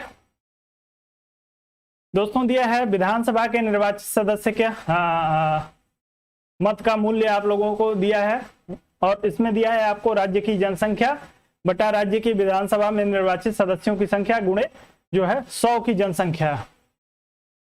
चलिए दूसरा दिया है दोस्तों एक निर्वाचित संसद सदस्य के मत का मूल्य जो दिया है सभी निर्वाचित विधानसभा सदस्यों के मतों का कुल मान बटा जो है निर्वाचित संसद सदस्यों की कुल संख्या। तो आपको ये जो है बिल्कुल ये सही दिया हुआ है। साथ में दिया है दोस्तों आखिरी चुनाव में जो है वो 5000 मतदाता थे, तो आपको जो है ये भी आपको यहाँ पे गलत दिया हुआ है। आखिरी चुनाव जो हुआ था उसमें 5000 जो है वो मतदाता नहीं थे। मैं आपको जो है एग्जैक्ट काउंट भी बता देता हूँ। इसमें दोस्तों जो आपको गलत दिया है, इसमें जो होता है वो राज्य की जनसंख्या बटा होता है राज्य के विधानसभा में निर्वाचित सदस्यों की संख्या गुणे 1000। ये जनसंख्या को हटा दीजिए और यहाँ पे आप यदि 1000 कर लेंगे तो ये आपका जो होगा वो आपके विधानसभा के जो होगा वो मत मूल्य हो जाएगा। आप लोग यदि गुणे 1000 कर देते हैं तो आपका जो है इसमें केवल 2 आप लोगों का उत्तर जो होगा बिल्कुल सही हो जाएगा, जो लोग केवल 2 की बात कर रहे होंगे। उसके बाद से जो है दोस्तों कुल यदि पिछले चुनाव में जो राम नाथ कोविंद जी के लिए जो चुनाव हुआ था दोस्तों, उसमें जो है कुल यदि मतदाताओं की यदि हम लोग बात करें तो उसमें संख्या थी आपके 4896। आप लोग कुल संख्या याद रखेंगे, माफ करिएगा, 4896 जो है वो प्रत्याशियों के द्वारा जो है वो चुनाव में भाग लिया गया था। पिछले 2 बार से इतने ही प्रत्याशी हो रहे हैं, इस बार जो है कुछ प्रत्याशी बढ़ेंगे, आप लोगों को उसके लिए अपडेट करूंगा। चलिए तो आपका उत्तर जो होगा इस प्रश्न में बी विकल्प के लिए सही हो जाएगा। आगे बढ़ जाएं, अगले प्रश्न पे चलते हैं। अगला प्रश्न है दोस्तों, राष्ट्रपति के निर्वाचन में राज्य का मुख्यमंत्री मतदान करने के लिए पात्र नहीं होता है यदि। राज्य का मुख्यमंत्री जो है दोस्तों वो किस स्थिति में पात्र नहीं होगा, आप लोग उत्तर करेंगे।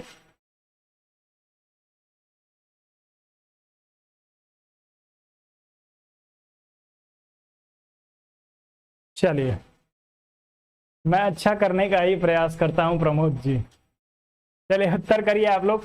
राज्य का मुख्यमंत्री किस स्थिति में जो है वो राष्ट्रपति के चुनाव में क्या बोलते हैं कि वो मतदान नहीं कर सकता है या उसके पात्र नहीं हो सकता है। विकल्प दिया है वो स्वयं प्रत्याशी होता है, उसे राज्य विधानमंडल के निचले सदन में अपना बहुमत सिद्ध करना शेष हो ऐसी स्थिति में, या वह राज्य विधानमंडल के उच्च सदन का सदस्य हो, या राज्य विधानमंडल के निम्न सदन का सदस्य हो। चारों में से किसी एक विकल्प का चुनाव करिए, तेजी से उत्तर करिए। चलें सभी लोग उत्तर करें।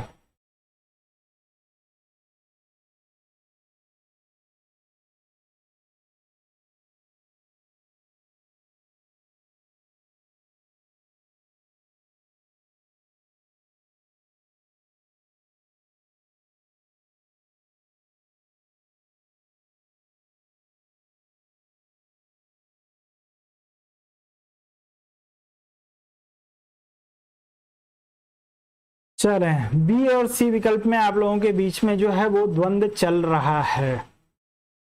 कुछ लोगों ने बी विकल्प का चुनाव किया है, कुछ लोगों ने सी विकल्प का चुनाव किया है। दोस्तों आपके राष्ट्रपति के निर्वाचन में जो है वो मतदान की बात पूछी जा रही है। तो राष्ट्रपति के निर्वाचन में मतदान करने वाले लोगों में कौन कौन होता है, आप सभी को ध्यान रखना है। लोकसभा के सदस्य होते हैं, प्लस राज्यसभा के निर्वाचित सदस्य होते हैं, प्लस आपकी विधानसभा के निर्वाचित सदस्य होते हैं, प्लस आपके दिल्ली और पांडिचेरी से जो है वो सदस्य चुन के आते हैं। तो आप लोग इसको ध्यान रखिएगा। उच्च सदन जो है आपका दोस्तों वो क्या होता है, आपका विधान परिषद होता है। विधान परिषद, और यदि आपका मुख्यमंत्री जो है वो विधान परिषद के द्वारा जो है वो चुना गया है, तो विधान परिषद के द्वारा चुना गया व्यक्ति जो है या विधान परिषद का जो सदस्य होता है वो आपके राष्ट्रपति के निर्वाचन में भाग नहीं लेता है। तो आपका उत्तर जो होगा इस प्रश्न के लिए सी विकल्प के लिए सही हो जाएगा। अन्य किसी विकल्प के लिए आप लोगों को अपना उत्तर नहीं चुनना है। विधान परिषद का सदस्य, आप लोगों से फिर एक बार क्लियर कर रहा हूं, विधान परिषद का सदस्य होगा, राष्ट्रपति के मतदान में भाग नहीं लेगा। सिर्फ विधानसभा का सदस्य जो है वो भाग लेगा।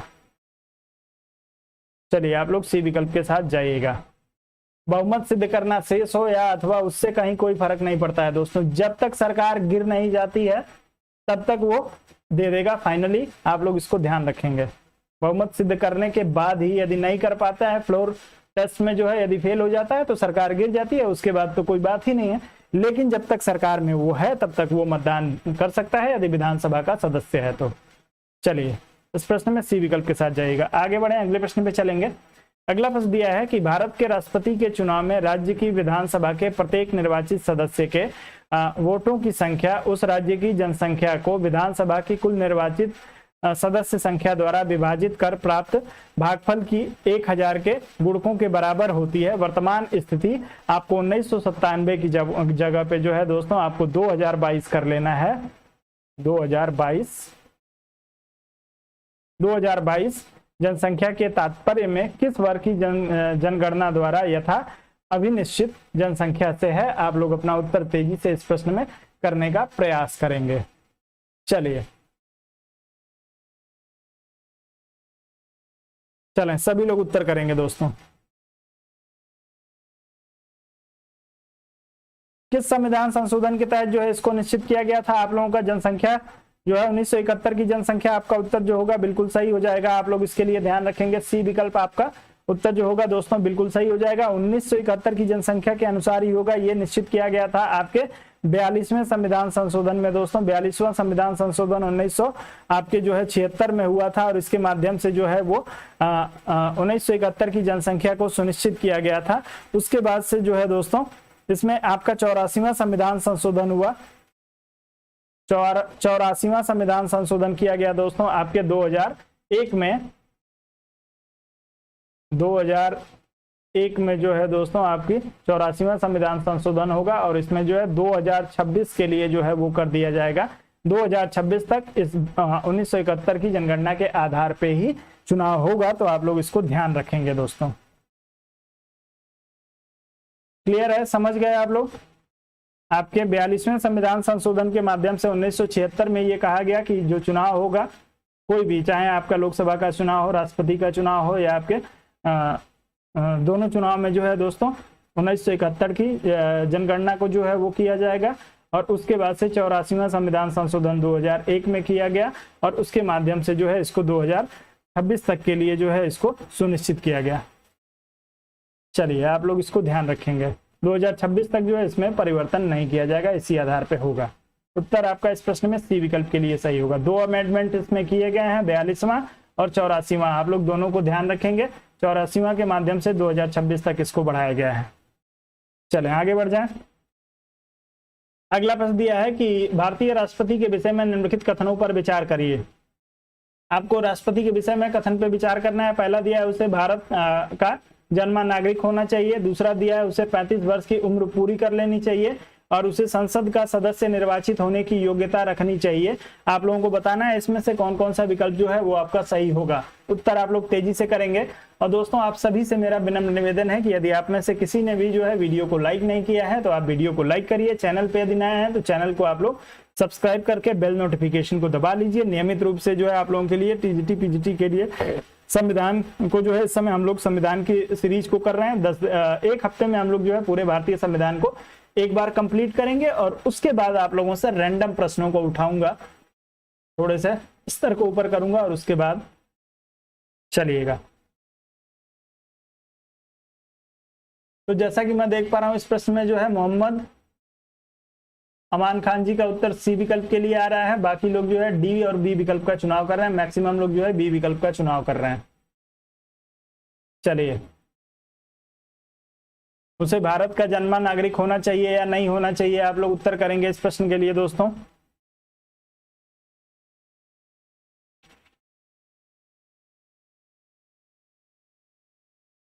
चलिए, प्रमोद जी का कहना है कि जन्मा नहीं होना चाहिए, सिर्फ भारत का नागरिक हो तो काम चल जाएगा।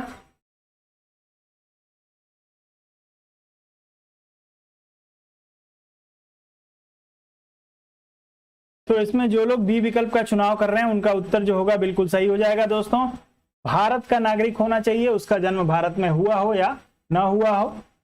साथ में दिया है दोस्तों उसे 35 वर्ष की उम्र पूरी कर लेनी चाहिए। तो 35 वर्ष की यदि उम्र पूरी किया है तभी जो है वो राष्ट्रपति के चुनाव में भाग ले सकता है। और तीसरा आपको दिया है उसे संसद का सदस्य निर्वाचित होने की योग्यता रखनी चाहिए। संसद का सदस्य निर्वाचित होने की योग्यता नहीं दोस्तों, लोकसभा सदस्य निर्वाचित होने की योग्यता होनी चाहिए। सिर्फ और सिर्फ लोकसभा के सदस्य निर्वाचित होने की यदि उसके पास योग्यता है तभी राष्ट्रपति के द्वारा चुना जा सकता है। चलिए, तो आप लोग यदि भारत का नागरिक है, कोई व्यक्ति भारत का नागरिक है तो उसकी नागरिकता जो है वो चाहे जिस प्रकार से हो, जन्म से नागरिक हो तब भी उसे कोई नहीं रोक सकता है। यदि वो उसका जन्म किसी और देश में हुआ है और फिर भी वो है जो है वो भारत की नागरिकता को ग्रहण कर चुका है तो उसके बाद से वो राष्ट्रपति का चुनाव जो है वो लड़ सकता है। या किसी क्षेत्र को अधिग्रहित किया गया है, उसका नागरिक है और उसे भारत की नागरिकता प्रदान की गई है तब भी वो लड़ सकता है। आप लोग सिर्फ बी विकल्प के साथ जाइएगा जो है। और ध्यान रखेंगे संसद सदस्य चुने जाने की योग्यता का उल्लेख नहीं किया गया है। इसमें जो है सिर्फ और सिर्फ जो उल्लेख किया गया है वो आपका किया गया है कि लोकसभा सदस्य चुने जाने की योग्यता होनी चाहिए। चलिए आगे बढ़ जाएं। अगला प्रश्न दिया है, एक संसद अथवा विधानसभा का सदस्य राष्ट्रपति निर्वाचित हो सकता है परंतु, आपको संसद अथवा विधानसभा का सदस्य जो हो वो राष्ट्रपति निर्वाचित हो सकता है परंतु चुनाव लड़ने से पूर्व अपनी सदस्यता से त्यागपत्र देना होगा। उसे अपने निर्वाचन से 6 माह के अंदर अपनी सदस्यता छोड़नी होगी। निर्वाचित होने के तुरंत उपरांत अपनी सदस्यता छोड़नी होगी। एक संसद चुनाव लड़ सकता है किंतु विधानसभा सदस्य नहीं। आप लोग अपना उत्तर तेजी से चुनने का प्रयास करेंगे इन चारों में से। चलिए, समय शुरू हो गया है। चलें, सभी लोग उत्तर करेंगे इस प्रश्न के लिए।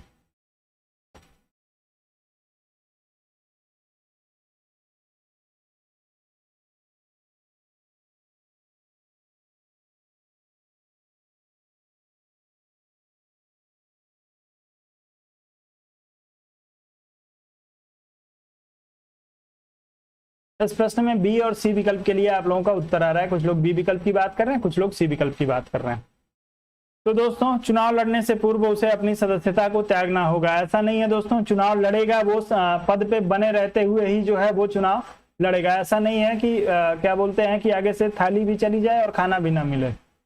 दोस्तों, चुनाव लड़ेगा, यदि हार जाता है तो वो अपने पद पे बना रहेगा, यदि चुनाव जीत जाता है तो उसे अपना पद छोड़ना पड़ता है। ये चीज ध्यान रखिएगा। वह निर्वाचित होने से 6 माह के अंदर अपनी सदस्यता छोड़नी होगी। 6 माह का समय नहीं दिया जाता है। यदि आप निर्वाचित हो गए तो तुरंत आप अपना पद खाली करिए, तो आपका सी विकल्प जो होगा बिल्कुल सही हो जाएगा। जो है दोस्तों, संसद का कोई भी सदस्य हो, चाहे वो विधानसभा का सदस्य हो, ये यदि लोकसभा का सदस्य निर्वाचित होने की योग्यता रखता है तो वो जो है चुनाव लड़ सकता है। आपका उत्तर जो होगा सी विकल्प के लिए सही होगा। सभी लोग सी विकल्प का ही चुनाव करेंगे। कोई समस्या है इस प्रश्न में? आप लोगों को क्लियर है? अगला प्रश्न दिया है दोस्तों, भारतीय संविधान का कौन सा अनुच्छेद राष्ट्रपति के पद के लिए पुनः निर्वाचन की योग्यता निर्धारित करता है? पुनः निर्वाचन की योग्यता जो है किस अनुच्छेद के द्वारा निर्धारित की जाती है? आप सभी लोग उत्तर करेंगे तेजी से दोस्तों।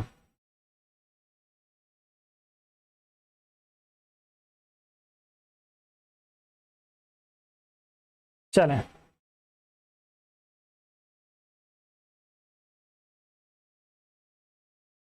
पुनर्निर्वाचन आप सभी लोगों से पूछा जा रहा है दोस्तों।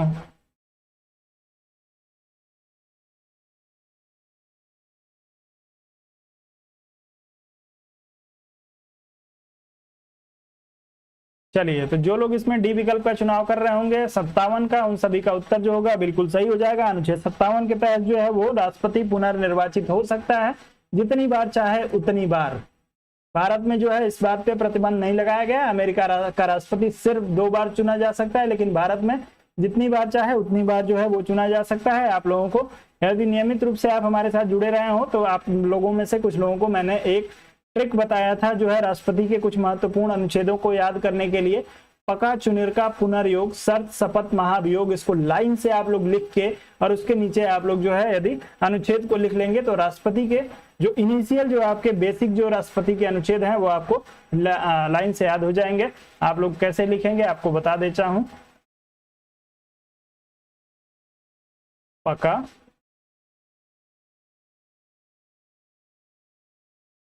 चुनिर का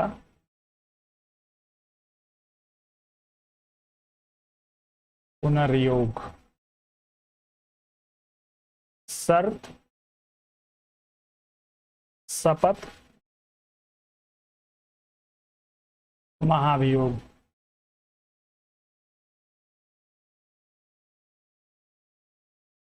चलिए, पद का उल्लेख जो है अनुच्छेद 52 में किया गया है, आप सभी को पता है।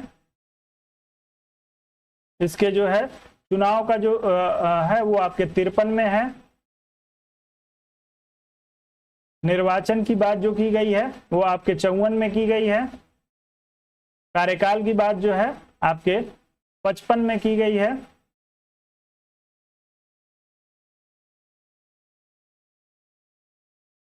कोड कहीं पे गलत हो रहा है पक्का। चलिए, एक छूट रहा है, गड़बड़ हो रहा था, फिर से लिख देता हूं। पक्का चुनेल,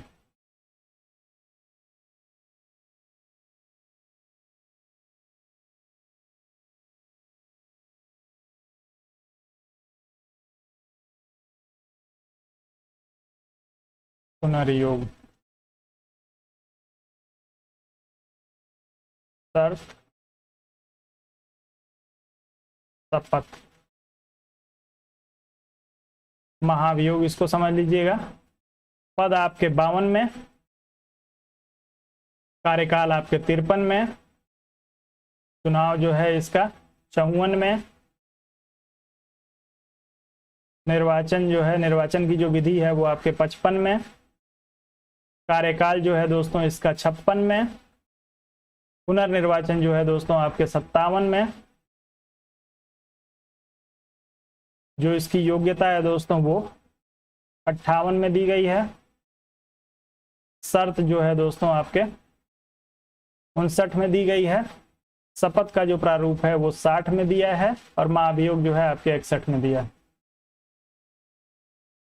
चलिए, तो अब आप लोग जो इसको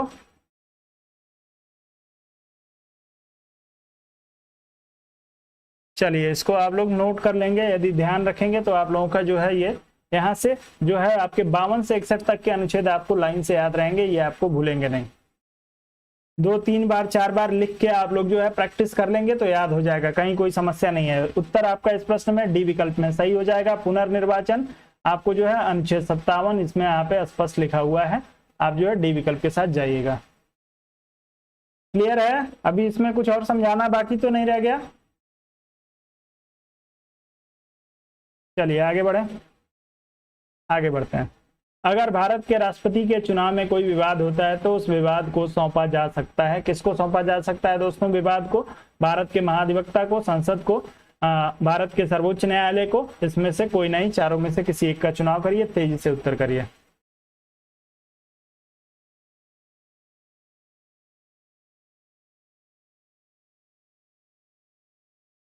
चलें उत्तर करें सभी लोग। यदि राष्ट्रपति के चुनाव में कोई विवाद होता है तो आप लोग बताएंगे दोस्तों उसका निपटारा कौन करेगा?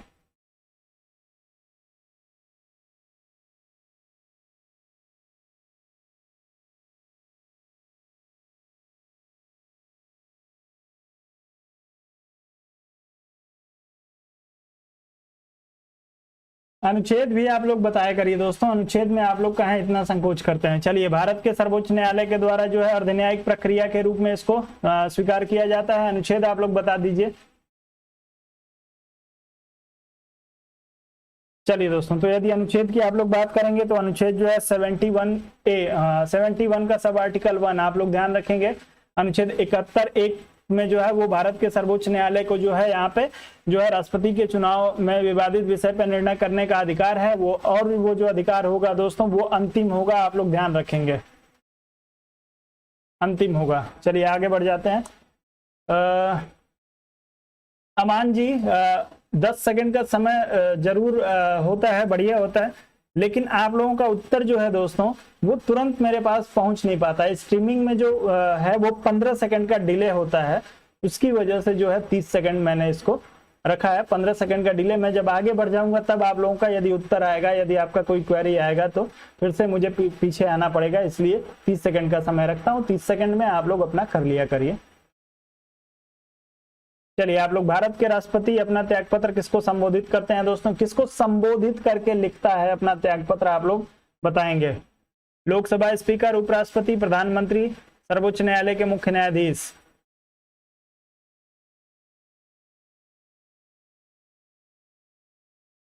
चलें, तो इस प्रश्न में आप लोगों को बहुत ही आसान प्रश्न है आप दोस्तों। उपराष्ट्रपति को संबोधित करके ये जो है अपना त्यागपत्र लिखता है। उपराष्ट्रपति राष्ट्रपति को संबोधित करके अपना त्यागपत्र लिखता है।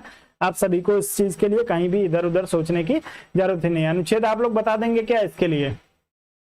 किस अनुच्छेद में जो है इसकी बात की गई है? अनुच्छेद बता दीजिए दोस्तों।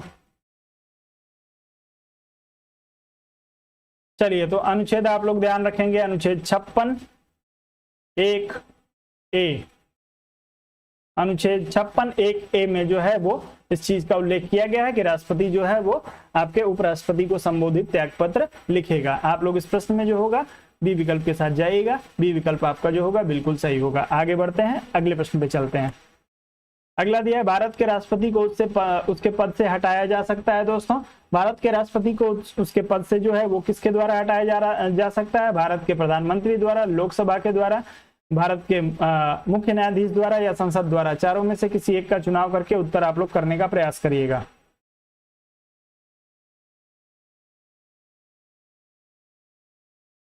सभी लोग उत्तर करेंगे तेजी से।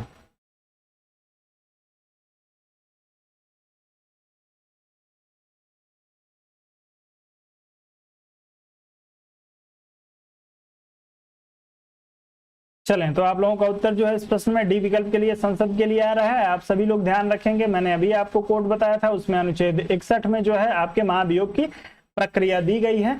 जो है संसद के माध्यम से जो है वो महाभियोग लगाया जा सकता है। संसद कहने का मतलब हो गया लोकसभा और राज्यसभा, दोनों में से कोई भी जो है महाभियोग की प्रक्रिया को शुरू कर सकता है। आप सभी को पता है, एक सदन जो है वो महाभियोग जो है वो आरोप लगाएगा, दूसरा सदन उसकी जांच करेगा। चलिए आगे बढ़ते हैं, अभी आगे प्रश्न आएंगे तो वहां पे क्लियर कर दूंगा, अभी नहीं करूंगा तो आगे के प्रश्न जो होंगे वो खराब हो जाएंगे। चलिए, राष्ट्रपति पर महाभियोग का आरोप संसद के किस सदन द्वारा लगाया जा सकता है? आप लोग उत्तर करेंगे दोस्तों। कौन सा सदन जो होगा वो राष्ट्रपति के ऊपर जो होगा आरोप लगाएगा महाभियोग के लिए? लोकसभा, राज्यसभा, किसी भी सदन द्वारा, उपयुक्त में से किसी के द्वारा नहीं। अब इस प्रश्न में भी आप लोगों को सोचना पड़े, ये ठीक नहीं है। चलिए, संसद के किसी भी सदन के द्वारा जो है वो महाभियोग के लिए जो है वो आरोप लगाया जा सकता है। आरोप किस आधार पे लगाया जा सकता है दोस्तों? आरोप का ग्राउंड आप लोग बता देंगे। चलिए, तो आप लोग ध्यान रखिएगा कि संविधान का अतिक्रमण, संविधान का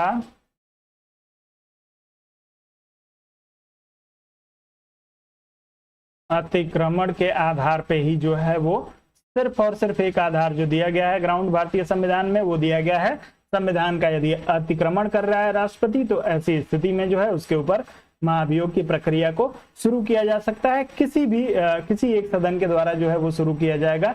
जो सदन जो है यदि लोकसभा जो है आरोप लगाता है तो राज्यसभा उसकी जांच करेगा उस आरोप की। आपका उत्तर इस प्रश्न में सी विकल्प के लिए बिल्कुल सही हो जाएगा। चलिए,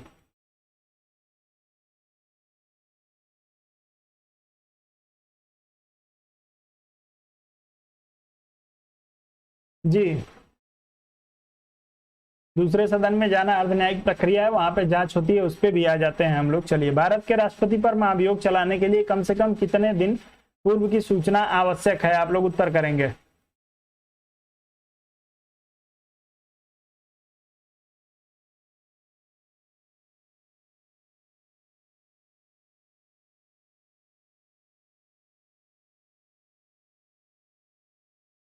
चलें, सभी लोग उत्तर करिए।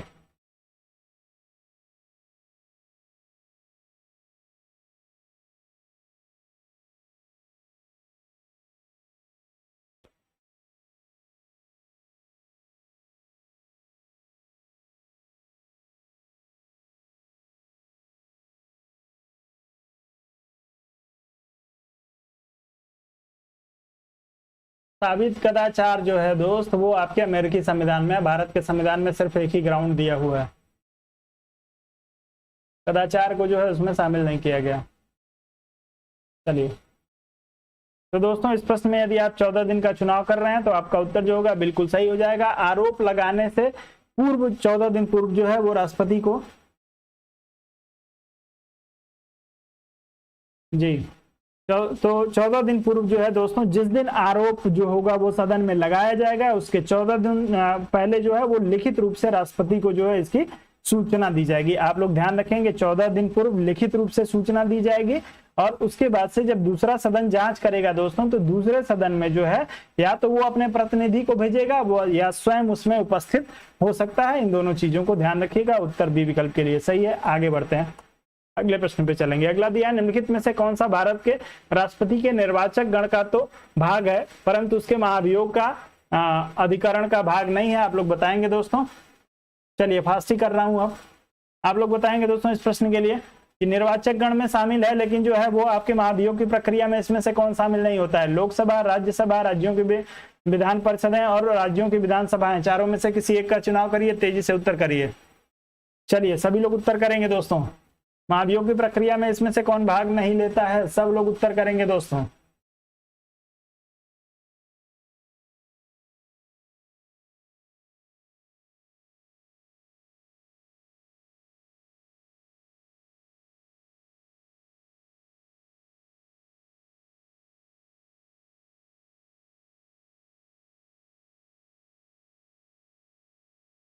चलें तो आप लोग इसमें जो है डी विकल्प का चुनाव करिएगा। राज्यों की विधानसभा के जो सदस्य हैं ये आपके जो है वो उसमें भाग लेते हैं, महाभियोग की प्रक्रिया में जो है भाग नहीं ले सकते हैं, निर्वाचन में भाग लेते हैं। विधान परिषद आप लोग क्यों कर रहे हैं दोस्त? जब प्रश्न में दिया है निर्वाचक गण का भाग है परंतु महाभियोग का भाग नहीं है। निर्वाचक गण में विधान परिषद के सदस्य शामिल होते हैं क्या?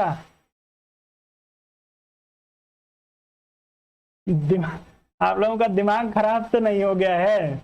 जब दिया है कि निर्वाचक गण का भाग है, निर्वाचक गण में विधान परिषद के सदस्य नहीं होते हैं। निर्वाचक गण में पहले बता चुका हूं, आज ही 3 बार बताया है कि सिर्फ और लोकसभा, राज्यसभा और जो होगी विधानसभा के सदस्य और साथ में दिल्ली और पांडिचेरी के निर्वाचित सदस्य, मनोनीत सदस्य नहीं भाग लेते हैं। लेकिन महाभियोग की प्रक्रिया में जो है दोस्तों आपके निर्वाचित और मनोनीत दोनों सदस्य भाग लेते हैं। इस चीज को भी आप लोग ध्यान रखिएगा।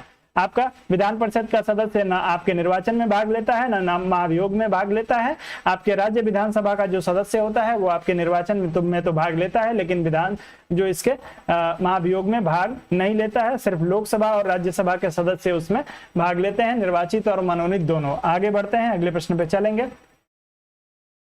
नाराज कर देते हैं आप लोग, कभी कभी गुस्सा आने लगता है दोस्तों। मेहनत करता हूँ, ईमानदारी से करता हूँ, जितनी क्षमता है कोशिश करता हूं कि मैं आप लोगों को जो है वो एक एक चीज समझाता रहूं और आपको पर्याप्त मौका भी देता हूं, पूछने का अवसर भी देता हूं। लेकिन उसके बाद भी यदि आप लोग गलती करेंगे दोस्त, 160 क्लास हम लोगों ने कंप्लीट किया। आज 163 नंबर का क्लास है और 163 नंबर की क्लास करने के बाद भी इसमें से यदि आपने 50 क्लास में भी यदि भाग लिया हो और अब आपको प्रश्न को पढ़ने सावधानी ना आपके अंदर आ रही हो तो ये जो है ठीक बात नहीं है। आप थोड़ा सा ज्यादा सावधान हो जाइए। आपका नोटिफिकेशन जारी हो गया है और यदि कभी गुस्सा आ जाऊं तो आप लोग जो है उसके लिए एग्रेशन में आ जाऊं तो आप लोग बुरा ना मानेंगे दोस्तों। कोई भी व्यक्ति जो है मेहनत करता है तो वो थोड़ा सा उसके लिए जो है वो गुस्सा आ सकता है। चलिए, जब राष्ट्रपति मृत्यु, त्यागपत्र, पदच्युत या अन्य कारणों से अपने कर्तव्यों को निभा नहीं सकता तो उपराष्ट्रपति कितने समय तक जो है राष्ट्रपति के रूप में कार्य कर सकता है?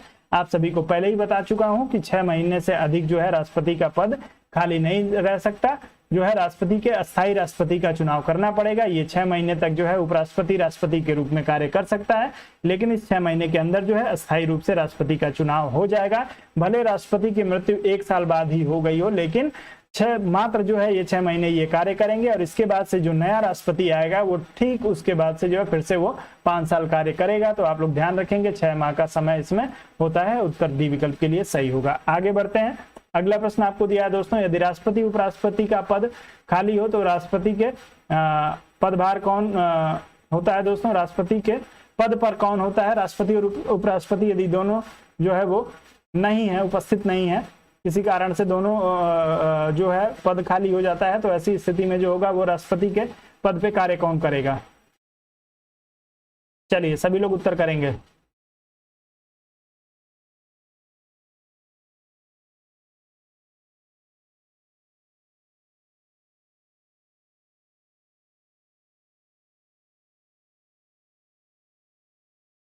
चलें तो आप लोग जो है भारत के मुख्य न्यायाधीश की यदि बात कर रहे हैं तो आपका उत्तर जो होगा बिल्कुल सही हो जाएगा। अब आप लोग कमेंट करके बताएंगे दोस्तों, उपराष्ट्रपति का यदि पद खाली है,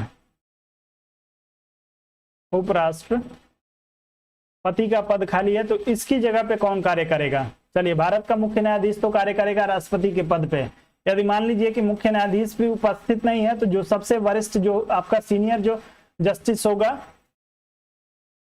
सीनियर जस्टिस जो आपके होते हैं दोस्तों, वो कार्य करेंगे। तो राष्ट्रपति का पद खाली होगा, तो यदि उपराष्ट्रपति उपस्थित है तो वो कार्य करेगा इस पे, राष्ट्रपति के पद पे। यदि इन दोनों का पद खाली हो जाएगा तो जो है आपके मुख्य न्यायाधीश के द्वारा राष्ट्रपति के पद पे कार्य किया जाएगा। यदि ये तीनों उपस्थित नहीं है तो जो आपके सुप्रीम कोर्ट का सीनियर जज होगा वो करेगा।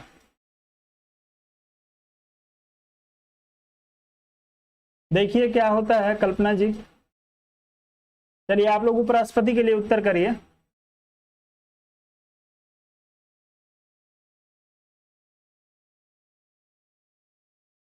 उपराष्ट्रपति यदि अनुपस्थित हो जाता है तो उसके कार्यों को कौन करेगा? उपराष्ट्रपति उपस्थित हो जाएगा तो कोई उसका कार्य ही नहीं करेगा।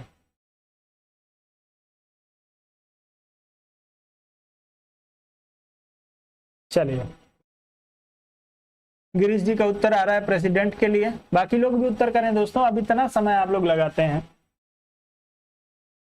चलिए, यदि उपराष्ट्रपति का पद खाली होता है तो उपराष्ट्रपति के पद पे भी जो है प्रेसिडेंट ही कार्य करेगा। आप लोग इसको ध्यान रखेंगे। आपका जो राष्ट्रपति है ये उसके सारे कार्यों को संपन्न करेगा राष्ट्रपति, लेकिन जो है दोस्तों वेतन भत्ता और सारी सुविधाएं जो है वो राष्ट्रपति का लेगा। लेकिन जब उपराष्ट्रपति जो है उपराष्ट्रपति राष्ट्रपति के रूप में या मुख्य न्यायाधीश जो है राष्ट्रपति के रूप में कार्य करता है तो वेतन भत्ता और सारी सुविधाएं जो है वो राष्ट्रपति के तरीके से लेने लगता है। लेकिन जब उपराष्ट्रपति के पद पे जो है वो राष्ट्रपति कार्य करेगा, यानी उपराष्ट्रपति के कार्यों का संपादन जब राष्ट्रपति करेगा तो वो उपराष्ट्रपति के जो होगा वो सुविधाएं नहीं लेगा। आप लोग इसको ध्यान रखेंगे। आगे बढ़ते हैं, अगले प्रश्न पे चलेंगे। अगला आपको दिया है, संविधान के निम्नलिखित अनुच्छेदों में से किस एक के अंतर्गत संघ की कार्यपालिका शक्ति राष्ट्रपति में निहित होती है? संघ की कार्यपालिका शक्ति राष्ट्रपति में निहित होगी, ये किस अनुच्छेद में जो है कहा गया है? आप लोग उत्तर करने का प्रयास करेंगे तेजी से।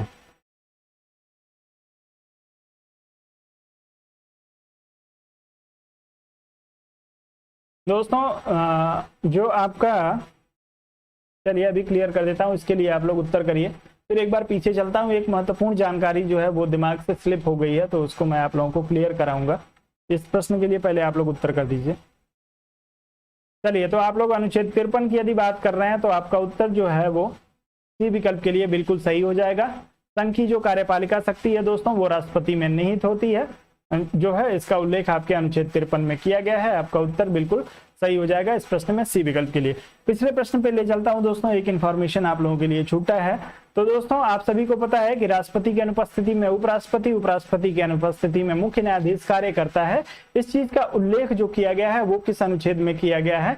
तो मैंने वो आपको नहीं क्लियर किया था। अनुच्छेद जो है दोस्तों 65, और साथ में एक और जो है अधिनियम कार्य करता है जो आपके लिए जानना महत्वपूर्ण था। सिर्फ इसी अधिनियम को बताने के लिए जो है मैं आपको पीछे लेके आया हूं। इसको राष्ट्रपति उत्तराधिकार अधिनियम आपके 1969 के नाम से जाना जाता है। क्या कहा जाता है इसको? राष्ट्रपति उत्तराधिकार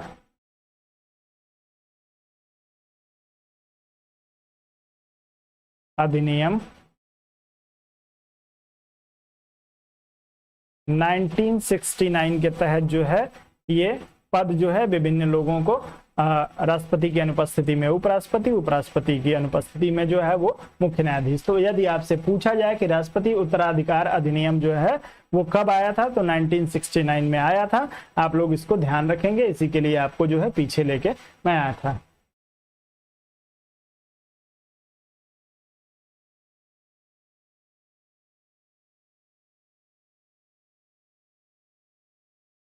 चलिए, कमलेश जी कर रहे हैं, सभी राष्ट्रपति की अनुपस्थिति राज्यसभा का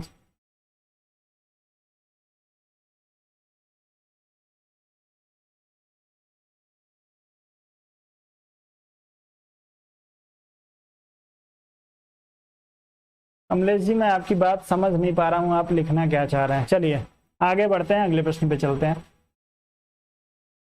अगला प्रश्न दिया है, भारतीय संविधान के निम्नलिखित में से किस एक संशोधन द्वारा राष्ट्रपति को कोई भी मामला मंत्रिपरिषद द्वारा पुनर्विचार किए जाने के लिए वापस भेजने का अधिकार दिया गया। आप लोग बताएंगे दोस्तों, मंत्रिपरिषद के लिए पुनर्विचार के लिए वापस किसी भी मामले को भेजने का जो अधिकार है वो किसके तहत दिया गया?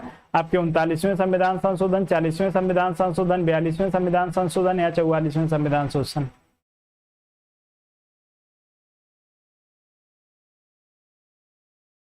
चलिए कमलेश जी, यदि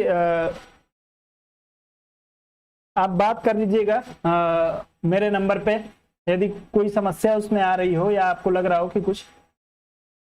स्पीकर और वाइस स्पीकर लोकसभा अध्यक्ष और उपाध्यक्ष को कहते हैं।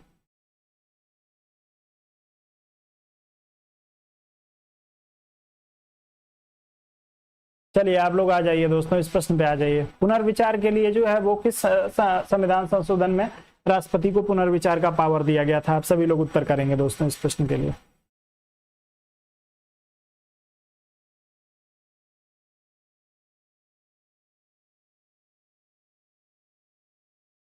अनुच्छेद सहित बताने का प्रयास करिए आप सभी लोग दोस्तों। चलिए, तो इस प्रश्न में यदि आप लोग जो है यदि 44वें संविधान संशोधन की बात कर रहे हैं तो आपका उत्तर जो होगा बिल्कुल सही हो जाएगा। 44वें संविधान संशोधन के माध्यम से जो है वो किसी भी संशोधन द्वारा जो है किसी भी संशोधन विधेयक को जो है पुनर्विचार के लिए वापस भेज सकता है। इस आपके जो है 1978 के 44वें संविधान संशोधन में ये प्रावधान किया गया और इसमें जो है दोस्तों आपके अनुच्छेद 74 में अनुच्छेद 74 में एक जो है 74 एक जोड़ा गया, इसे परंतुक लगाकर इसमें जोड़ा गया था दोस्तों और इसी में पुनर्विचार की शक्ति को डाला गया था। तो आप लोग ध्यान रखेंगे, आपके अनुच्छेद 74 एक के तहत जो है 44वें संविधान संशोधन में अनुच्छेद 74 में परंतुक लगा के, परंतुक किसमें लगाया गया के रूप में आपके अनुच्छेद 74 एक को जोड़ा गया और इसमें कहा गया कि मंत्रिपरिषद द्वारा पुनर्विचार किए जाने के लिए वापस जो है वो विधेयक को भेज सकता है। आपका उत्तर डी विकल्प के लिए सही होगा। आप लोग डी विकल्प के साथ जाइएगा। आगे बढ़ते हैं, अगले प्रश्न पे चलेंगे। अगला दिया है, भारत के राष्ट्रपति डैश की अनुशंसा पर लोकसभा को भंग कर सकते हैं। किसकी अनुशंसा पे जो है वो लोकसभा को भंग किया जा सकता है? राज्यसभा की अनुशंसा, चुनाव आयोग, भारत के मुख्य न्यायाधीश या मंत्रिपरिषद? चारों में से जो है वो किसी एक के लिए अपना उत्तर चुनने का प्रयास करिए तेजी से।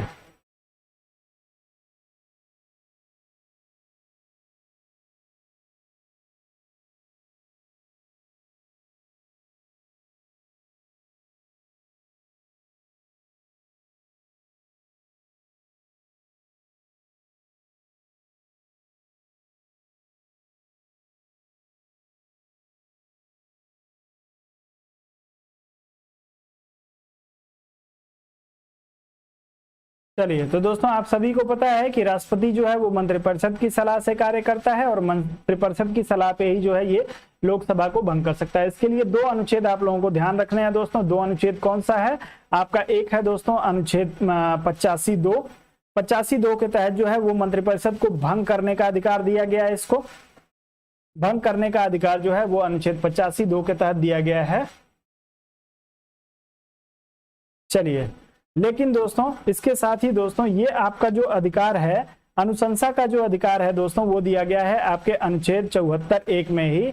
अनुच्छेद 74(1) में कहा गया है कि उसके लिए जो अनुशंसा कौन करेगी? आपका मंत्रिपरिषद करेगी। तो आपको इसको ध्यान रखना है दोस्तों, मंत्रिपरिषद के द्वारा जो है आपके अनुशंसा करनी पड़ेगी। तो दो अनुच्छेद से इसको ये अधिकार प्राप्त होता है। अनुच्छेद 85(2) के तहत ये भंग करने का अधिकार राष्ट्रपति के पास है और 74(1) के तहत जो है वो मंत्रिपरिषद इसके लिए सिफारिश करती है। आपका उत्तर डी विकल्प के लिए सही हो जाएगा। आगे बढ़ते हैं, अगले प्रश्न पे चलेंगे। चलिए, पीएम आपके मंत्रिपरिषद का ही हिस्सा होता है दोस्तों, इसलिए यदि आपको मंत्रिपरिषद दिया है तो उसके लिए आपको घबराने की जरूरत ही नहीं है। आपका जो पीएम होता है वो मंत्रिपरिषद का ही मुखिया होता है। गलत कैसे लग रहा है दोस्त? मंत्रिपरिषद का हिस्सा पीएम नहीं होता है क्या?